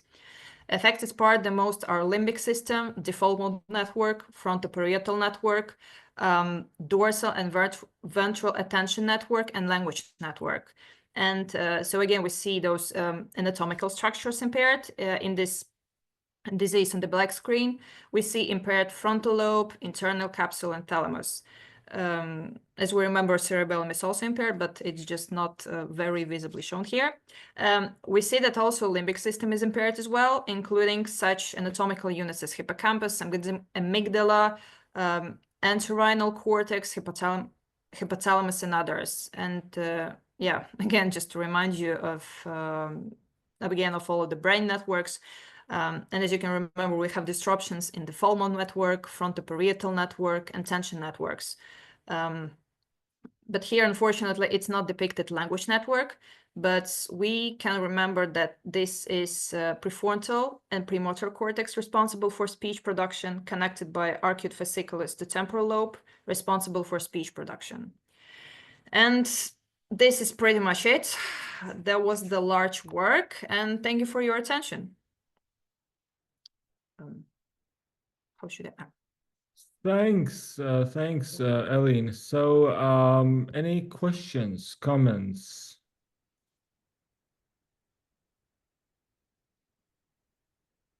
So, maybe I can ask. I didn't raise a hand, but thanks a lot. It was interesting for me. I'm not in a field of brain imaging, but is it possible to distinguish between all these diseases just by scans of the brain, or it's just like a naive question, but just for interest? Well, because first of all of the if you saw that all of the different neurodegenerative disorders, they can show a slightly different picture, clinical picture, if we're talking about MRI scans or computer tomography. But at the same time, we also understand that, for example, all of these tools are kind of expensive. They're not always affordable. That is why sometimes, well, not sometimes, but a lot of times neurologists also tend to use some cognitive screening tests. For example, one of the most sensitive and also one of the most kind of widespread is MoCA. And but if, for example, MoCA is usually given to the subject, which about who we are not certain that they might have dementia or any other condition. But if, for example, person is already diagnosed with dementia, it will be more valid to give them MMPI, sorry, not MMPI. How was MMSE? So it's like mini mental state examinatory, which is more sensitive between distinguishing the stages of dementia. Yeah, I'm sorry, I just messed with another test, which is completely from other topic. No, thanks a lot. I get the idea. Okay, thanks. Any other questions? Any other comments? So I have a kind of not a question, probably slightly more comment-wise. So what do you think? What might be the next breakthrough in the neuroimaging field if we consider those neurodegenerative impairments? So I mean, we talk about different types of diagnostics, different types of tools like MoCA, for instance. But again, there is another side of the coin, and that's the radiological research. And so the question kind of resonating to what Liga asked, what do you think, what might be the next breakthrough in the diagnostics research examination of those neurodegenerative impairments that you were reporting about? Yeah, it's actually a very interesting question, but very, very, very recently, like approximately a couple of days ago, I actually read about a new gold standard about It's technically speaking not radiology, it's more about brain mapping, which is called morphometric similarity networking. So it's basically it's more specific about structural brain connectivity, about mapping exactly these white matter tracts. And some research has already been done to that. Because it's relatively new, obviously not, we don't have a lot of evidence, but all of the evidence that we already have is kind of promising that it can be a very good, potentially pre-diagnostic tool. So the more we can understand about not only normal brain structure, but also pathological brain structure, the more accurate and better, the faster we can predict if there, for example, something going wrong with the brain, if there are any neurodegenerative processes starting. And this is also kind of optimistically prognosed to be very more accessible to general population than MRI, because MRI can be expensive, it cannot be affordable to anyone. But if we can create a more precise tool from which we can see all of the connections, all of the anatomical units, then we can predict with better accuracy for future. At least this is a very, I would say, interesting plan to implement in future, but let's hope. Yeah, absolutely. Let's keep fingers crossed.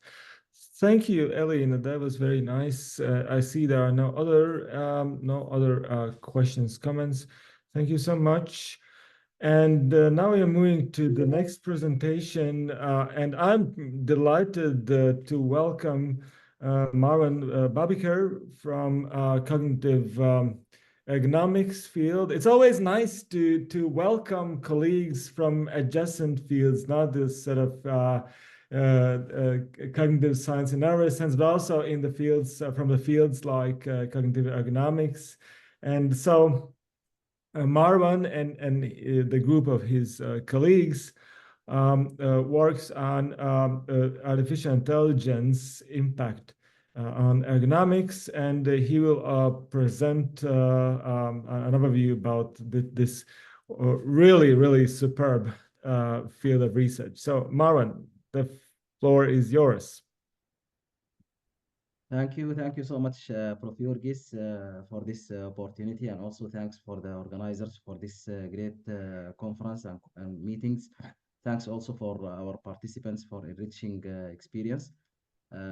Just I would like to share my screen.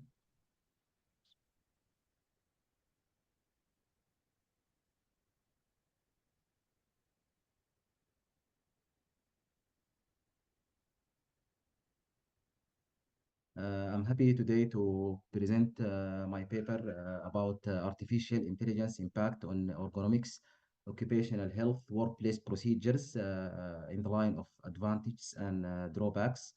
As Prof. Yorgis said, cognitive science now becoming multidisciplinary, can include different specialty from different backgrounds, and this is also a very good experience for all of us. In the beginning, as we know, artificial intelligence involves different types of computer models and technological advancement that allow also machines to carry different tasks that required by human, such as problem solving, speech recognition, decision making, and language translation. Different categories can use to classify artificial intelligence, such as Internet of Things, that used for certain tasks in voice assistant and image recognition and recommendations. Also, generative AI that refers to systems that can learn and also solve complex problems, but not intelligent as humans. Regarding the field of occupational health and safety, it is a field that dedicated to protecting people's well-being in the work and include different methodological approach for risk assessment, hazard identification that result from different work activities.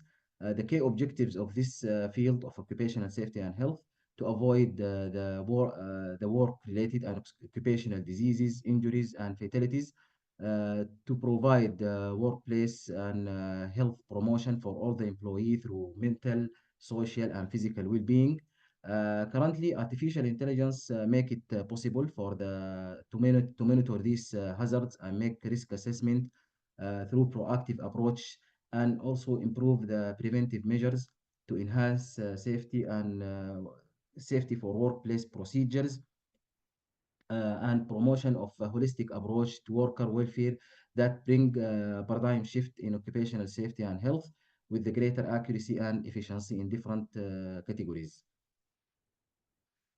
Different benefits and application of artificial intelligence in occupational health and safety. First benefit is monitoring worker health using wearable technology, sensors, and Internet of Things.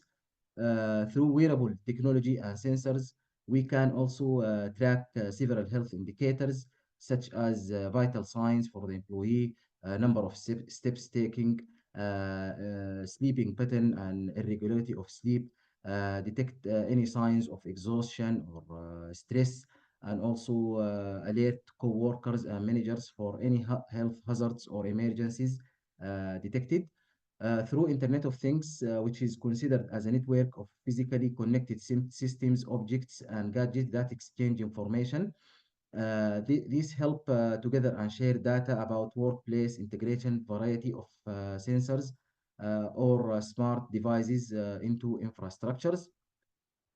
Multiple research conducted that showed the use of AI, artificial intelligence data to detect high stress levels and also irregular sleep patterns, as I said before.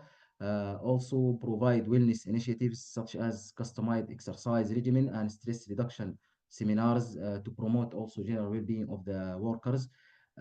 Also wearable technology such as smart helmets with sensors can identify dangerous gases, tracks also the environmental condition and evaluate head injuries and different also occupational disease and injuries which occur in dangerous situations in different field of work like manufacturing, mining, construction, and factories. When this accident occur, these wearable devices that integrated with artificial intelligence provide automated alarms or emergency reaction that guarantee prompt aid that help to aid and averting these serious outcomes. Wearable technologies and sensors that connected with artificial intelligence help companies and different industries to put the health and safety of the employee first, that also boost output and also lower absenteeism and improve job satisfaction. These sensors also assess total workplace health and safety and detect different risks and hazards that proactively enhancing the condition. Also can also detect different physical hazards such as air quality, noise level, temperature, and humidity, which also help in well-being of the employee. The second benefit for artificial intelligence in occupational safety and health can be used for risk assessment and hazard identification. Also, it can prevent the hazards working condition and detect also an employee not wearing any protective gear or improper use of tools and equipment. Also, it can provide analysis for the workplace photos and videos, identifying possible risk that are noticed by human. Through this application from estimation and assessment substance exposure, which created by United Kingdom Health and Safety Executive that help evaluate occupational exposure to specific compounds in the workplace. Also, AI can be used to predict any machinery breakdown and indicate possible malfunction by analyzing this data from different devices and connected by it. Also, through using proactive approach, this organization can prevent different types of accident by performing maintenance before any equipment breakdown or any problem detected for it. Different studies done to illustrate using of artificial intelligence in workplace, also in health surveillance and risk assessment, to clarify the early phases of integration of AI with the current emphasis and show how it will affect the pressing issues in regard to safety and legal compliances. Furthermore, in the benefits of application of artificial intelligence also can be used as a smart personal protective equipment that protect employee from different dangers and allow personnel to execute these activities and lower risk of injuries associated with the task that also cannot be adequately addressed by collective technical or organizational methods. In the field of musculoskeletal system and ergonomics, which also interested in work-related musculoskeletal disease that can affect employee through ergonomic risk factors such as awkward posture, repetitive motion, and excessive force at work. Different methods include posture analysis, anthropometric measurement, motion time studies, biomechanical models, force evaluation, and energy expenditure assessment. These help to determine workers' ergonomic risk factors. Different research conducted in this field show enhancing ergonomic analysis by combining wearable sensors by artificial intelligence. Also, artificial intelligence assist health program and predict and prevent also musculoskeletal disease through analysis of the individual anthropometric data and also ergonomic factors.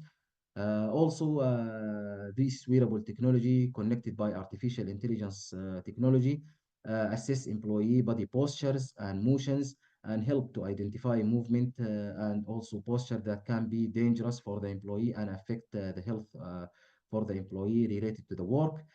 Workers, through this wearable technology, workers given alert to reduce the risk of long-term health issues.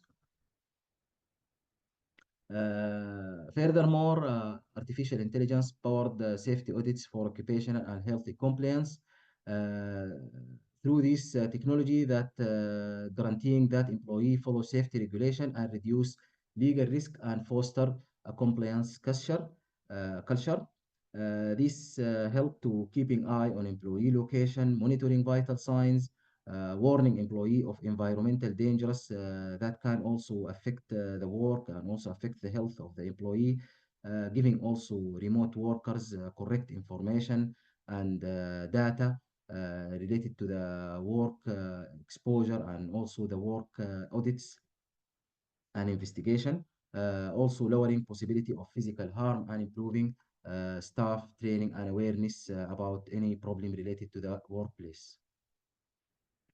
Furthermore, systems also for decision support that also give users interactive access to databases and assist them in producing report, analyzing complex data, and making decision based on newfound understandings.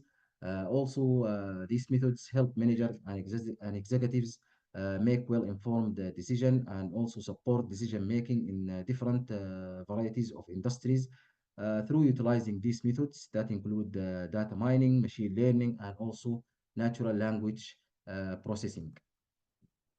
Now we can go for drawbacks of application of artificial intelligence technology in the occupational health and safety fields. Artificial intelligence system development and implementation can be costly and also need for investment in software, hardware, and training and updating also through the time. Needs also high quality data to assess these risks and also may impacted by also usage of faulty, out of date, or insufficient data, which lead also to unsafe conclusion and false forecasts, which affect also the health and well-being of the employee. If artificial intelligence taught on biased data can also affect the health of the employee and also affect workplace procedures. It can exacerbate just like human do. It's crucial also to make sure that artificial intelligence are trained by representative and balanced data. One of the drawbacks is the workplace ethical concern associated with artificial intelligence. As I said, that artificial intelligence system rely on the different data sets that include personal information, such as wearable technology and sensors, We need also to protect the privacy of the data and security of this information, which is a crucial and ethical concern. Also, the storage of this data is more important. The concern about the job displacement and heightened by artificial intelligence capabilities prompt the reflection of the need for safety experts to learn new skills in response to changing jobs. Other drawbacks detected is artificial intelligence effect on employee mental health. As we said before, that different mental health problem detected with artificial intelligence that include stress and worry from job automation and possibility of accident caused by artificial intelligence. Employee who deal with this technology feel isolated and disconnected from the colleagues, feel also loss of control and loss of meaning and purpose of this job. We need to establish a constructive and encouraging work atmospheres while integrating these AI technologies requires acknowledging and resolving emotional effects. Finally, from the conclusion from this paper, many benefits detected for AI in workplace include increased productivity, safety, real-time assessment, and predictive maintenance. However, there are some disadvantages related to the regulatory compliance, ethical issues, and data privacy concerns. The organizers and leadership must strike a balance between innovation and protecting workers' rights, investing in workplace education, developing artificial intelligence knowledge and working solutions. Additional investigation are also and longitudinal other studies required to understand the effects of artificial intelligence in this important field, and also to develop practical models to create workable action plans by providing upskilling and also psychological safe condition through the team collaboration to get the benefits of artificial intelligence in the operational efficiency and also help in innovation of the organization and employee. This is the difference of this study. Thank you so much for this, for your time and for your listening. I appreciate also this opportunity, and also my great thanks again for Prof. Jurgis and also Liga Zarina for providing me this opportunity to present my paper and to be part of this great meeting. Thank you so much. Thank you, Mara. Thank you. That was awesome. So now we have time for questions, comments, critique, anything. Okay, I will just ask one question which came in my mind. Could you think about any field where this artificial intelligence tools would not help in work, like all the work matters, or what would you say? Artificial intelligence always in different fields have some different advantage and disadvantage. It can also help in the organization, operational efficiency, the cost reduction, and also innovation. In other fields, also it has some effects related to the privacy for the data, for the also the cost effective, also through the digital overload, some also mental problem regarding job insecurity, lack of rule clarity, also burnout and stress among employees. We need also to do different studies and also like policies to get all the benefits and also help the organization to decrease these drawbacks and disadvantage from this emerging technological advancement such as artificial intelligence. True. Thank you. Thanks, Liga. Thanks, Marwan. Any other questions or comments or anything to be said? So I have probably a comment type question. So I think one of the problems in artificial intelligence is that lots of these powerful systems, and I actually think in particular about industrial environments where we can use artificial intelligence to improve, for instance, ergonomic performance. So I'm kind of wondering that most of these systems are in hands of industrial players, put it that way, and they have, of course, a different interest. Of course, they would increase productivity. They would increase well-being and lots of other things. And according to large-scale data sets, of course, it makes sense. But I'm kind of worried whether there cannot be the kind of opposite, in the long-term opposite effect, that these industrial perspectives at some point might undermine or kind of suppress the user's perspective. I mean, I don't know. So, but I think most of the, let's say, smart buildings with lots of sensors and lots of tools how to improve the well-being of people that are working in those buildings. Most of these techniques are in hands of industrial industrial companies. So and they want, of course, they want money.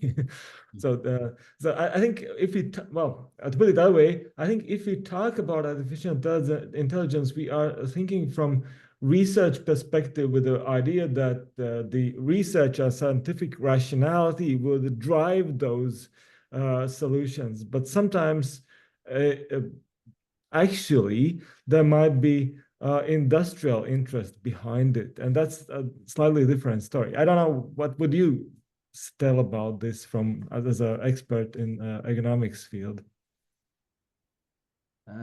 As I said from this paper, different also benefits for this AI, because this organization need to take these benefits from this artificial intelligence and new technologies, which can also help employee well-being, and also in health assessment and in hazards risk assessment and hazard identification, decrease also the occupational disease, occupational injuries. As we said, the different technologies help in different categories of in this field. But in other way, also the organization need to do some policies, and also need to apply some investigation before applying these artificial intelligence methods. And we need also to provide training for the employee, making them also awareness about this new technology, to help them also to help them to get the benefits from these artificial intelligence methods, and not affected in the other way also by different mental health problems, or job insecurity, or job replacement. This related to artificial intelligence especially, and also different new technologies in another way. Okay. Well, thank you. Thanks, Marwan. Thank you. Well, let's thank our speaker again. That was very, very nice. So, and now we are moving to our next talk that we will delivered by Alessandro Cosu from Sassa University. And we are moving from economics to visual perception and research on reading. So I'm pleased to give the floor to Alessandro. We'll talk about how visual accentuation impacts reading speed and errors. So Alessandro, the floor is yours. Thank you for the opportunity. Hello to everybody. I'm gonna share the screen real quick. So there we have it. Can you see?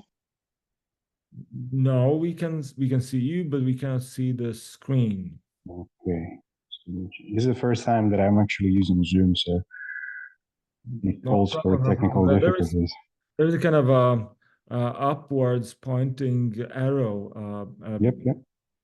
And share. Then you put the share, and then you should there you have it. Open the presentation. Okay. Very nice. Okay. So. And not full screen, probably. You just have to put in the full screen mode. Indeed. And is yes. it okay? Lovely. Lovely. So once again, thanks you for having me here. This is going to be basically an explanation of my bachelor thesis work, and it's going to be an humble addition to what my professor, Bainjo Pina, whole research revolves around, which is accentuation. He's a well-renowned cognitive science, and you may know him. Professor Skilters know him very well. And basically, my work is going to be a little addition to his already extremely polished work on visual accentuation and reading. And this is the first glance. So we know for sure that there's a lot of different characteristics when it comes down to text, either fonts, different colors, as well as how they place it. There's extremely different combination of these characteristics that intertwine, and they compete for our attention in many different subjects in many different realms, such as I don't know, a very funny example would be like cereal boxes or billboards, or even like going to textbooks. This is an example of a textbook in Italy. You can see that color and accentuation and a particular type of font may be used in order to accentuate particular parts of the text, just to direct gaze and attention and focus. So this is the whole premise. And how can we use different effects to modulate attention and perhaps improve in performance, or see if we can impair it somehow? Because if there's going to be an improvement, there's also going to be a way to impair said performance. And this is the example and the work that my professor did. It would mostly revolve around colors and how they behaved with the Gestalt principles of segregation and grouping. So the funny thing is that we notice an improvement. There's some sort of sweet spot when it comes down to coloring and applied to reading. So as you may see, the first example of the column A, it's something extremely basic. It doesn't show any particular improvement, also because there's no spaces, so it actually increase the cognitive load. But as we follow the different examples, A, B, C, D, and go on and going on, we may notice how we may notice an impact firsthand. So how colors promotes grouping specifically with text, and this of course translates to better reading, fewer mistakes, etc., etc. And the beautiful thing about the professor's work is that he also worked with dyslexic people, something I didn't have the chance to do. And the results are clear, for at least what compels the standard word work, which is basically where the stimuli had actual meaning, which is one of the conditions that is studied. And yeah, so both dyslexic people as well as normal readers had a huge benefit when it comes down to a particular combination of color applied to text. So the whole idea is how can we actually improve this? So one thing that we do know is the saliency hypothesis, the V1 saliency hypothesis.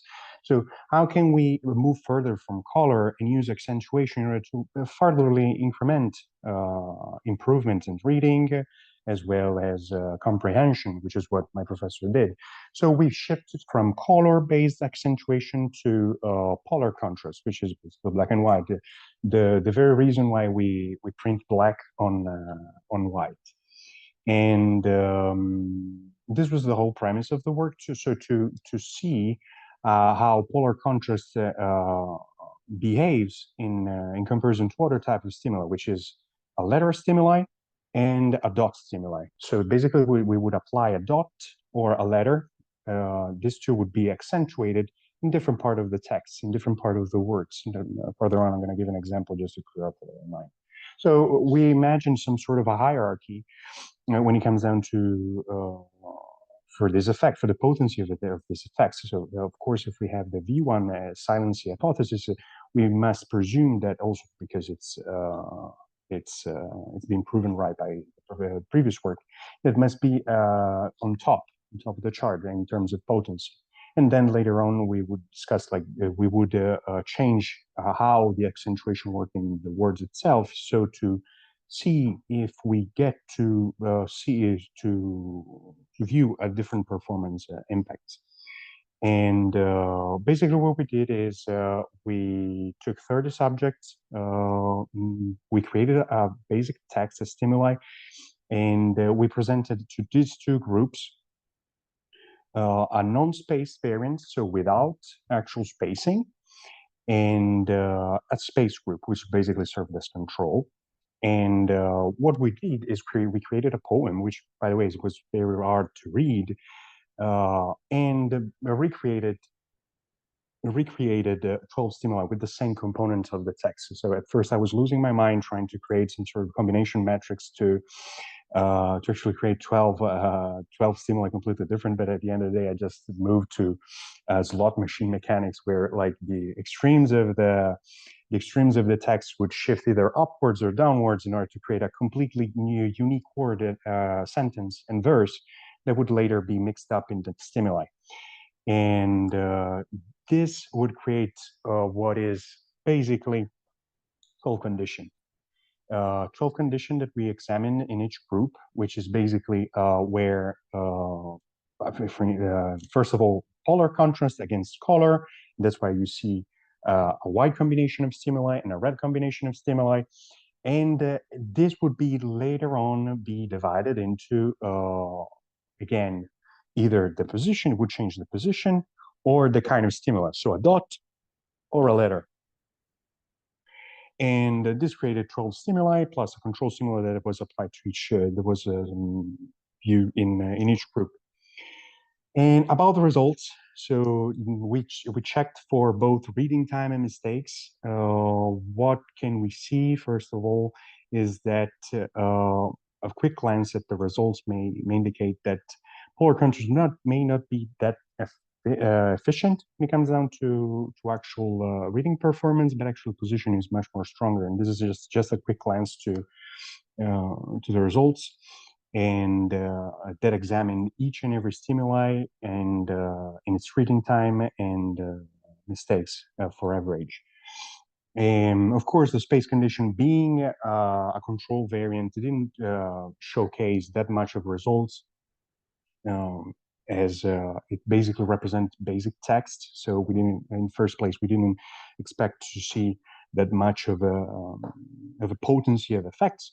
But we did see when the words were collapsed, that we could actually see an increase in the cognitive load, and the text of the poem being extremely hard to read in the first place. We actually did notice something, which was the how the positioning of the stimuli of the accentuation would change up with performance. So we did not find a correlation for what is the polar contrast. Results were negative in both ANOVA and t-test for both groups. But we did find some sort of correlation when it comes down to the overall performance between letter and dots. That meaning that using a dot, as shown before, to aid what I believe is prosaccadic movements, would indeed improve both reading speed as well as mistake, so comprehension. And so we completely forgot about, for what concerns this experiment, we completely forgot about polar contrast. We did focus on how positioning and kind of accentuation would differ. Turns out that most of the result points towards a stronger efficiency when it comes down to the positioning of the stimuli. So if we go back real quick, we may notice that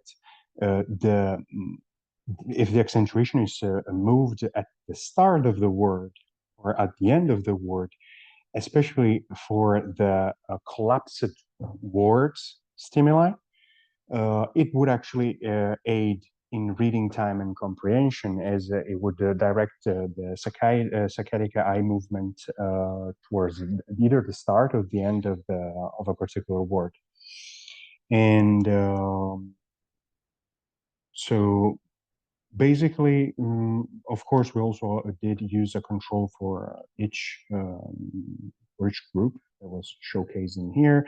So we can see that we can articulate how the positioning of a particular accentuation at the start, at middle, which was also the one that created the most disturbance in the reading process, could affect reading. And but I do believe that this experiment has extremely like a lot of limitations. This also being my bachelor thesis work. It of course it does have a limitation specifically for the learning effect, because as I showcased in here before, so basically it was the same text repeated 12 times. So of course we're going to see some sort of learning effect, even though the combination of verses were exactly exactly the same. So this is, I believe, this is a huge limitation of the experiment, but it could be improved by a larger sample size, as well as a way to create a different different stimuli so that we can use them in a larger sample size. And yeah, also I do also believe that my work would be aid with the use of an eye tracker. An eye tracker could also actually show us where the fixation points and the eye saccadic movement would lead would be led by the accentuation. And I think that's about it. Thank you. Thanks, Alessandro. Thanks. Awesome. Well, questions, comments? Yes, thanks a lot. It was really interesting to see your study. I have a question. It's a bit technical. I am interested in how you measure the mistakes. There was this measurement of mistakes. This is actually a good point. So the way we measured for mistakes was through either a completely different word that was said by the subject. It was crazy. At some point, I heard the most weird and incomprehensible word, or completely different word that wasn't even weren't even shown or in the previous stimuli. So I was quite surprised as how the imagination can go, or either that, like a completely different word, or some sort of uncertainty. So that would be like a sound that didn't necessarily that would implement the fact that something was going on in terms of cognitive load, and showed us that that the subject stopped and further processed that. So we try to look forward to that dissonance whenever the subject was reading, and of course also a completely different word. That would be considered a mistake. Yeah. Yeah, thanks a lot. Thanks a lot. Because I noticed in one of the graphs, the mistakes were less with these colors and accents if compared with controls. So it was just that's why. Indeed, and that is mostly because of the dot accentuation. So so the idea behind it is that this particular dot, now I didn't showcase the whole stimuli because it would have been too much. It took up like 24 slides and I didn't want to bother anyone. And the thing is that the accentuation point is much more of a dissonance. The dot, I mean, the dot is much more of a much less of a dissonance when it comes down to reading, because it would hide the eye movement to either the start or the end or the middle. In the case of the dot, we wouldn't have a big how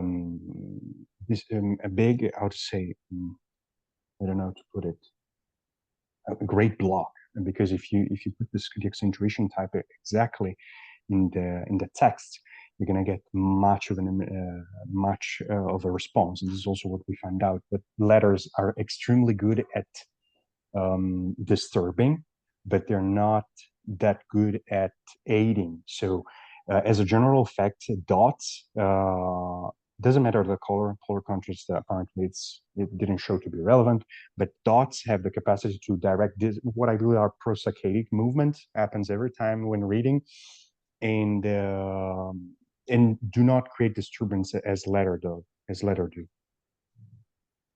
Thanks a lot. Thank you. So, any other questions?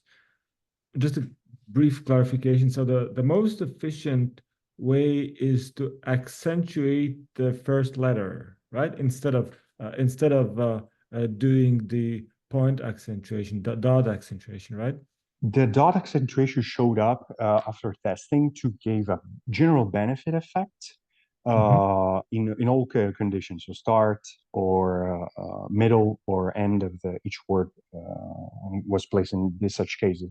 But the letter, of course, this also was my previous my idea before the experiment, had the most impact specifically in the no spaced group, which is where all the words are collapsed. And it's interesting because basically it would recreate what the standard spacing would do, which is create segregation between words and facilitate reading. In the case of when the accentuation is placed at the start of the word, but if it's placed right in between it, it's not rocket science to think that of course it would create segregation in between words, and we would record the mistakes would skyrocket, as well as the reading time improving, the cognitive work, right? Thanks. So that's cool. And another clarification. So technically, if you compare with the controls, then this letter accentuation is improved version of reading. So I mean, indeed it is. It in specific cases it can be extremely good or extremely good at impairing. So it has a both effects. While the dots has some sort of a generalized effect, but it's improvement across the boards. So yeah. Okay, thanks. So any other questions, anything to add or clarify or anything? Just a brief, if there are other comments or questions, so just what I find very interesting, these mistakes. I mean, if you read kind of non-accentuated text, I might imagine that we have a slightly different type of mistakes. I don't know. This is just my guess that this might be interesting to see what is the difference between the ratio of mispronunciation and falsely reading certain words, and then slow and incorrect reading. Because the thing is that in case of slow and incorrect reading, this might be really an issue of substantial reading impairment, where people have difficulty to map the graphemic information onto the phonemic form. So this might just, I think one of the interesting point to include in the next study might be also to distinguish between different types of mistakes. And then another thing that I also think is it might be actually interesting to see what happens with different readers. I mean, if you are, for instance, recording eye movements, might be very interesting to see the age differences. Because I mean, if kids are learning, they might have a different type of benefits if compared to good readers. But yeah, anyway, so it was a very nice study, and a very lots of afterthoughts. Well, thanks, Alessandro. If there are no other comments or questions, then thanks. Let's thank our speaker again, and we are moving to the final presentation of today's session. And in cognitive science, it's always wonderful to see the variety and diversity of topics. And I'm glad to have Lena with us, is a social scientist representing economics, political theory field. So she'll be telling about the role of time orientation and the superstition in conception of sustainable economy, which is a kind of a very, very fascinating topic if you think about the current world and the current fragile world order in general. So, Alina, the floor is yours. Yes, hello everyone. I hope I can put my presentation. Okay. Now I don't really see almost anyone, so if something's wrong, let me know. But otherwise, yes, my name is Lena, and I'm going to talk about, as was already introduced, the role of time orientation and superstition in attitudes towards sustainable economy concepts in Latvia. And I hope that by the end of my few minutes, you will be able to kind of understand the idea behind this quite long sentence.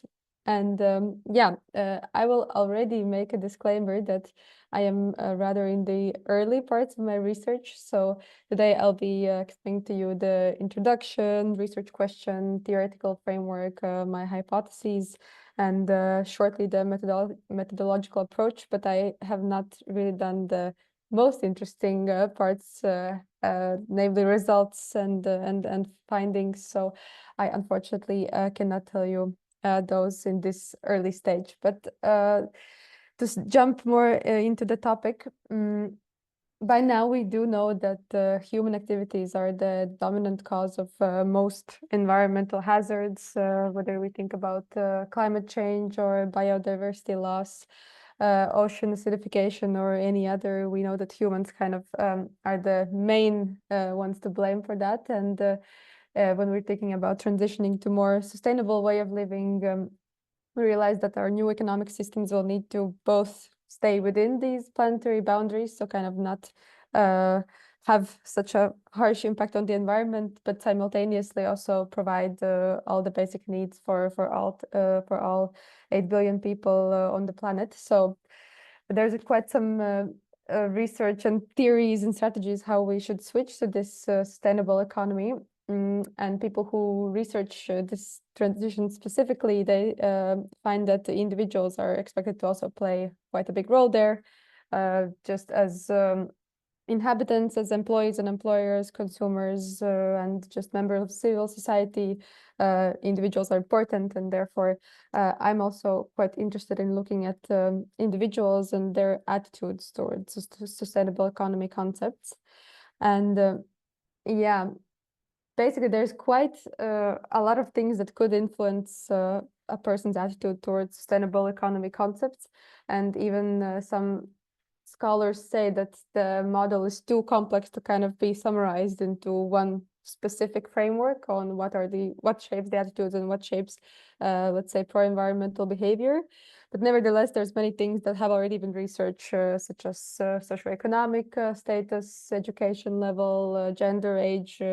All of those have been in one way or another kind of researched, and how do these play a role in individual attitudes towards sustainability or their behavior. But there's also some factors that are still kind of very scarcely researched and are not really explored to that extent, which brings me to my topic, because I will be taking a look in, let's say, a bit more not conventional factors that shape potentially attitudes towards sustainability, which are time orientation and superstition. And these have in some extent been studied as how in general they shape some kind of attitudes towards sustainability, but really not extensively and not to specific sustainable economy concepts that I have also chosen in my research. And then we come to my main research question, which is how do time orientation and superstition affect attitudes towards sustainable economy concepts among consumers in Latvia? And I will try to delve a bit more into detail in each of these components, so you also can see how it all comes together, hopefully. So in general, time orientation is the extent and way how we as humans devote our attention and cognitive involvement in either the past, present, or the future. And I guess it's not really anything new that people can be more devoted to the past, present, or future. So therefore, there's this distinction between past, present, and future orientation. And it's quite self-explanatory, but yeah, people who are more past-oriented tend to kind of be preoccupied more with events that have happened in the past. Present-oriented people are, so to say, more able to live and think, conceptualize the world in this moment, and future-oriented individuals are ones that think more about future events. And to some extent, the connection between time orientation and sustainability has been researched. For example, future orientation has been described as a predictor of these pro-environmental attitudes, because it's said that the future-oriented people can do this kind of more systems thinking and therefore kind of connect the dots and maybe engage in more pro-environmental behavior. There's quite contradictory research on whether present orientation has any really effect on pro-environmental attitudes, and past orientation has not, has been very scarcely researched, and definitely there is a research gap. And when we come to the other variable in my research, which is superstition, in general, superstition is an irrational belief in this supranational causality between some events, objects, people, that is not based on any scientific grounds or any natural laws, but is more this supranational causality. And it can also be influenced by many micro and macro level factors. So several aspects of one's identity can, like, for example, age, gender, again, education, those can potentially influence the kind of degree of superstition. Similarly, also on the more societal side, it can be that a society or a culture is more superstitious or less, but it's quite context dependent, and it's not really that there's some very clear factors that influence this. And again, this connection between superstition and attitudes towards sustainability are not also extensively researched. There's some case-based studies which kind of look at one specific community and then some attitudes towards sustainability, but it has not really, extensively been researched. And here's, in my opinion, a summary of two great research projects that have been focusing on superstition and that have also looked at Latvia, which is also partially why I'm choosing Latvian consumers as my target group, is that in these both researches, so the first one is more is very specific from a research 2003 with belief in fortune tellers. So the question is basically, do you think that fortune tellers can really predict the future? Here we see how Latvia is way higher than the total average, and in general is marked as one of the top scores. And in the other research that was more recent, again, belief in luck and precognition is quite high among people in Latvia. And in general, these scores are higher in post-Soviet countries, not only comparatively to Europe, but also to the world. And what is particularly interesting to me is that Latvia tends to rank one of the highest in some of these researches. Finally, then arriving to my kind of other section of my research, which are the sustainable economy concepts. In general, it's kind of a bit of a buzzword. There's many definitions of sustainability and sustainable economy, but in my research, I'm differentiating between three. The first one is green growth, which is this idea that we can continue economic growth and just lower our impact on the environment. It's called this kind of decoupling of GDP growth from environmental impact. The second one is circular economy. I'm sure many of you have also heard of this one, which is basically that the idea that we should substitute our current linear economy model to a more circular one and kind of have this regenerative resource use system.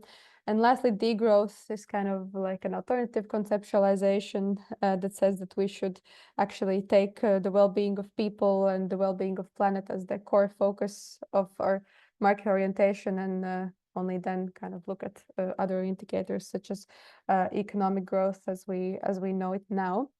And this To answer my research question, I have developed 6 smaller hypotheses.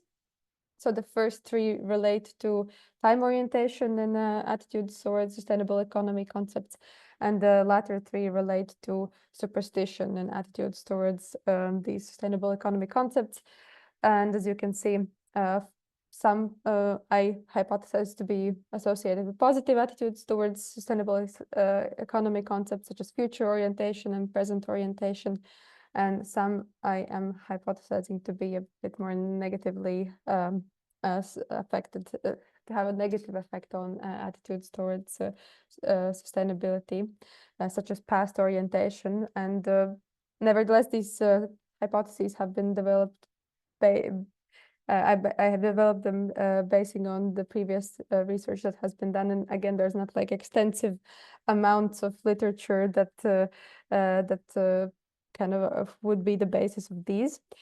And in general, here they are combined in a theoretical framework with the concepts kind of linking to each other and the hypotheses linking some of the concepts together. But obviously, as I already mentioned before, other factors have already been found to impact attitudes towards sustainability. So I'm also going to use some control variables such as age, gender, education level, income level, etc.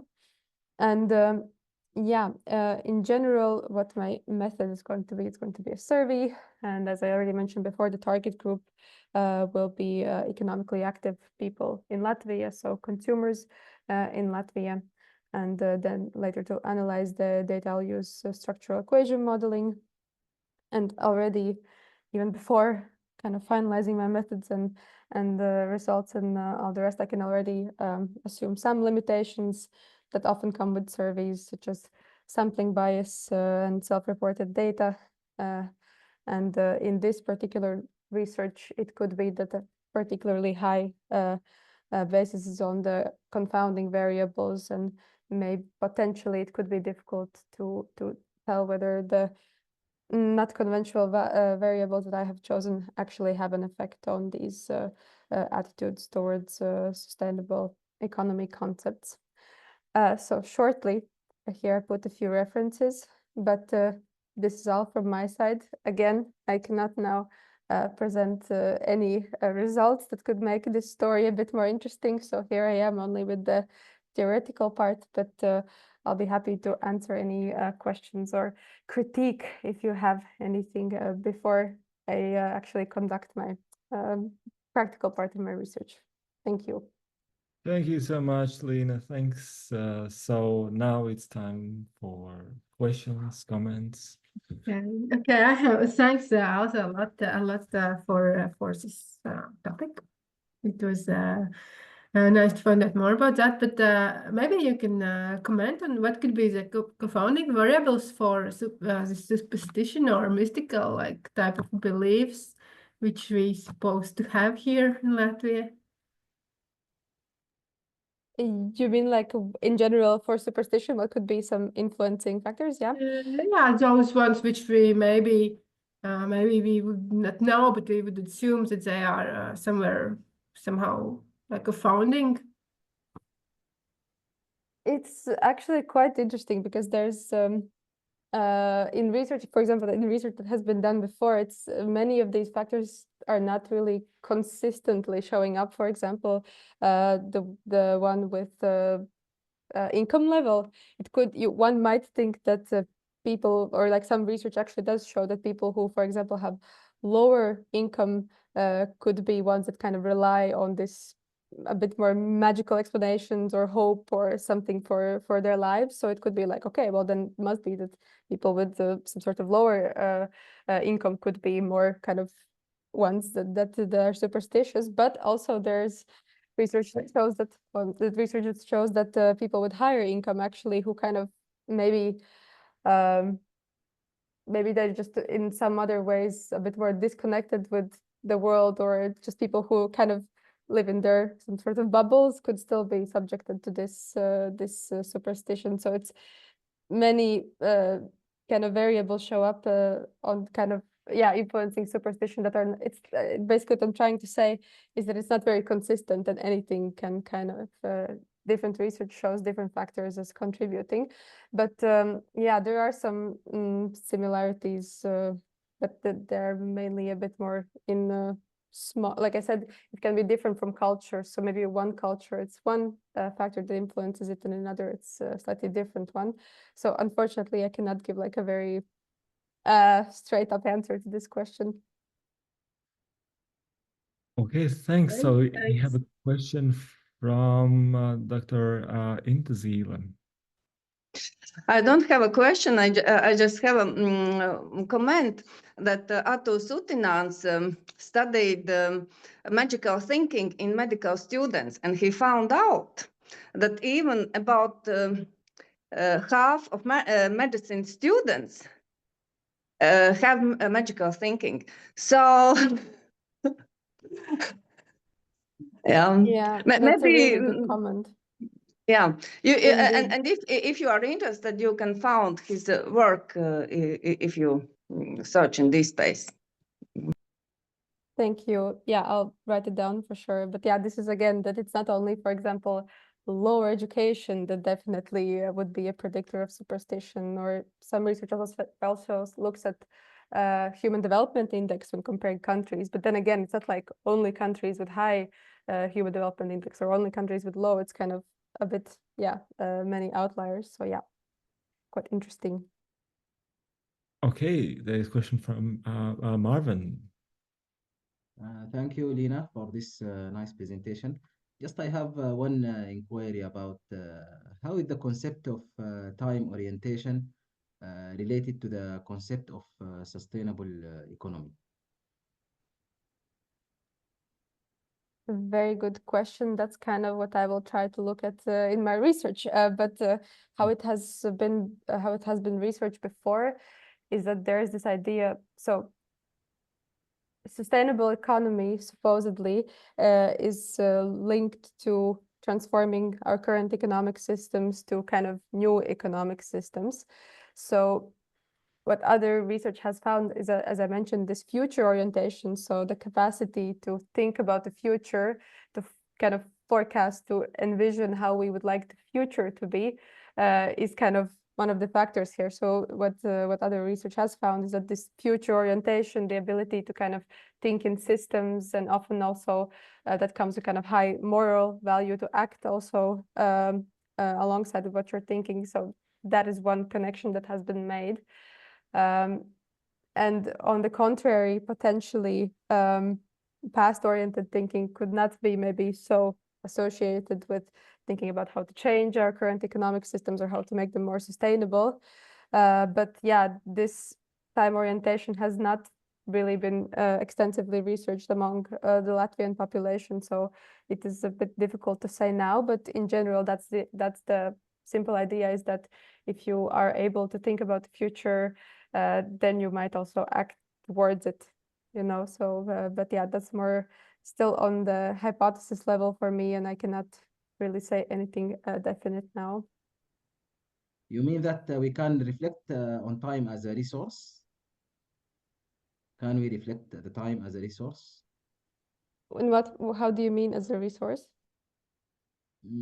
As a resource that can help in adapting our life or lifestyles in general. Potentially, yeah, if it's something we can influence. Thank you so much. Okay, so thanks a lot to Lina, and thanks a lot for questions. And now we are finished with the first part of our today's session, and we are approaching to the keynote. Usually, the tradition of our cognitive science sessions that there is this highest peak, the culmination of the event is the keynote, and so let's have a 8 minutes break. Let's stretch our legs and backs and come back at 5 p.m. when we are starting with the keynote by Professor Kees van Diemter.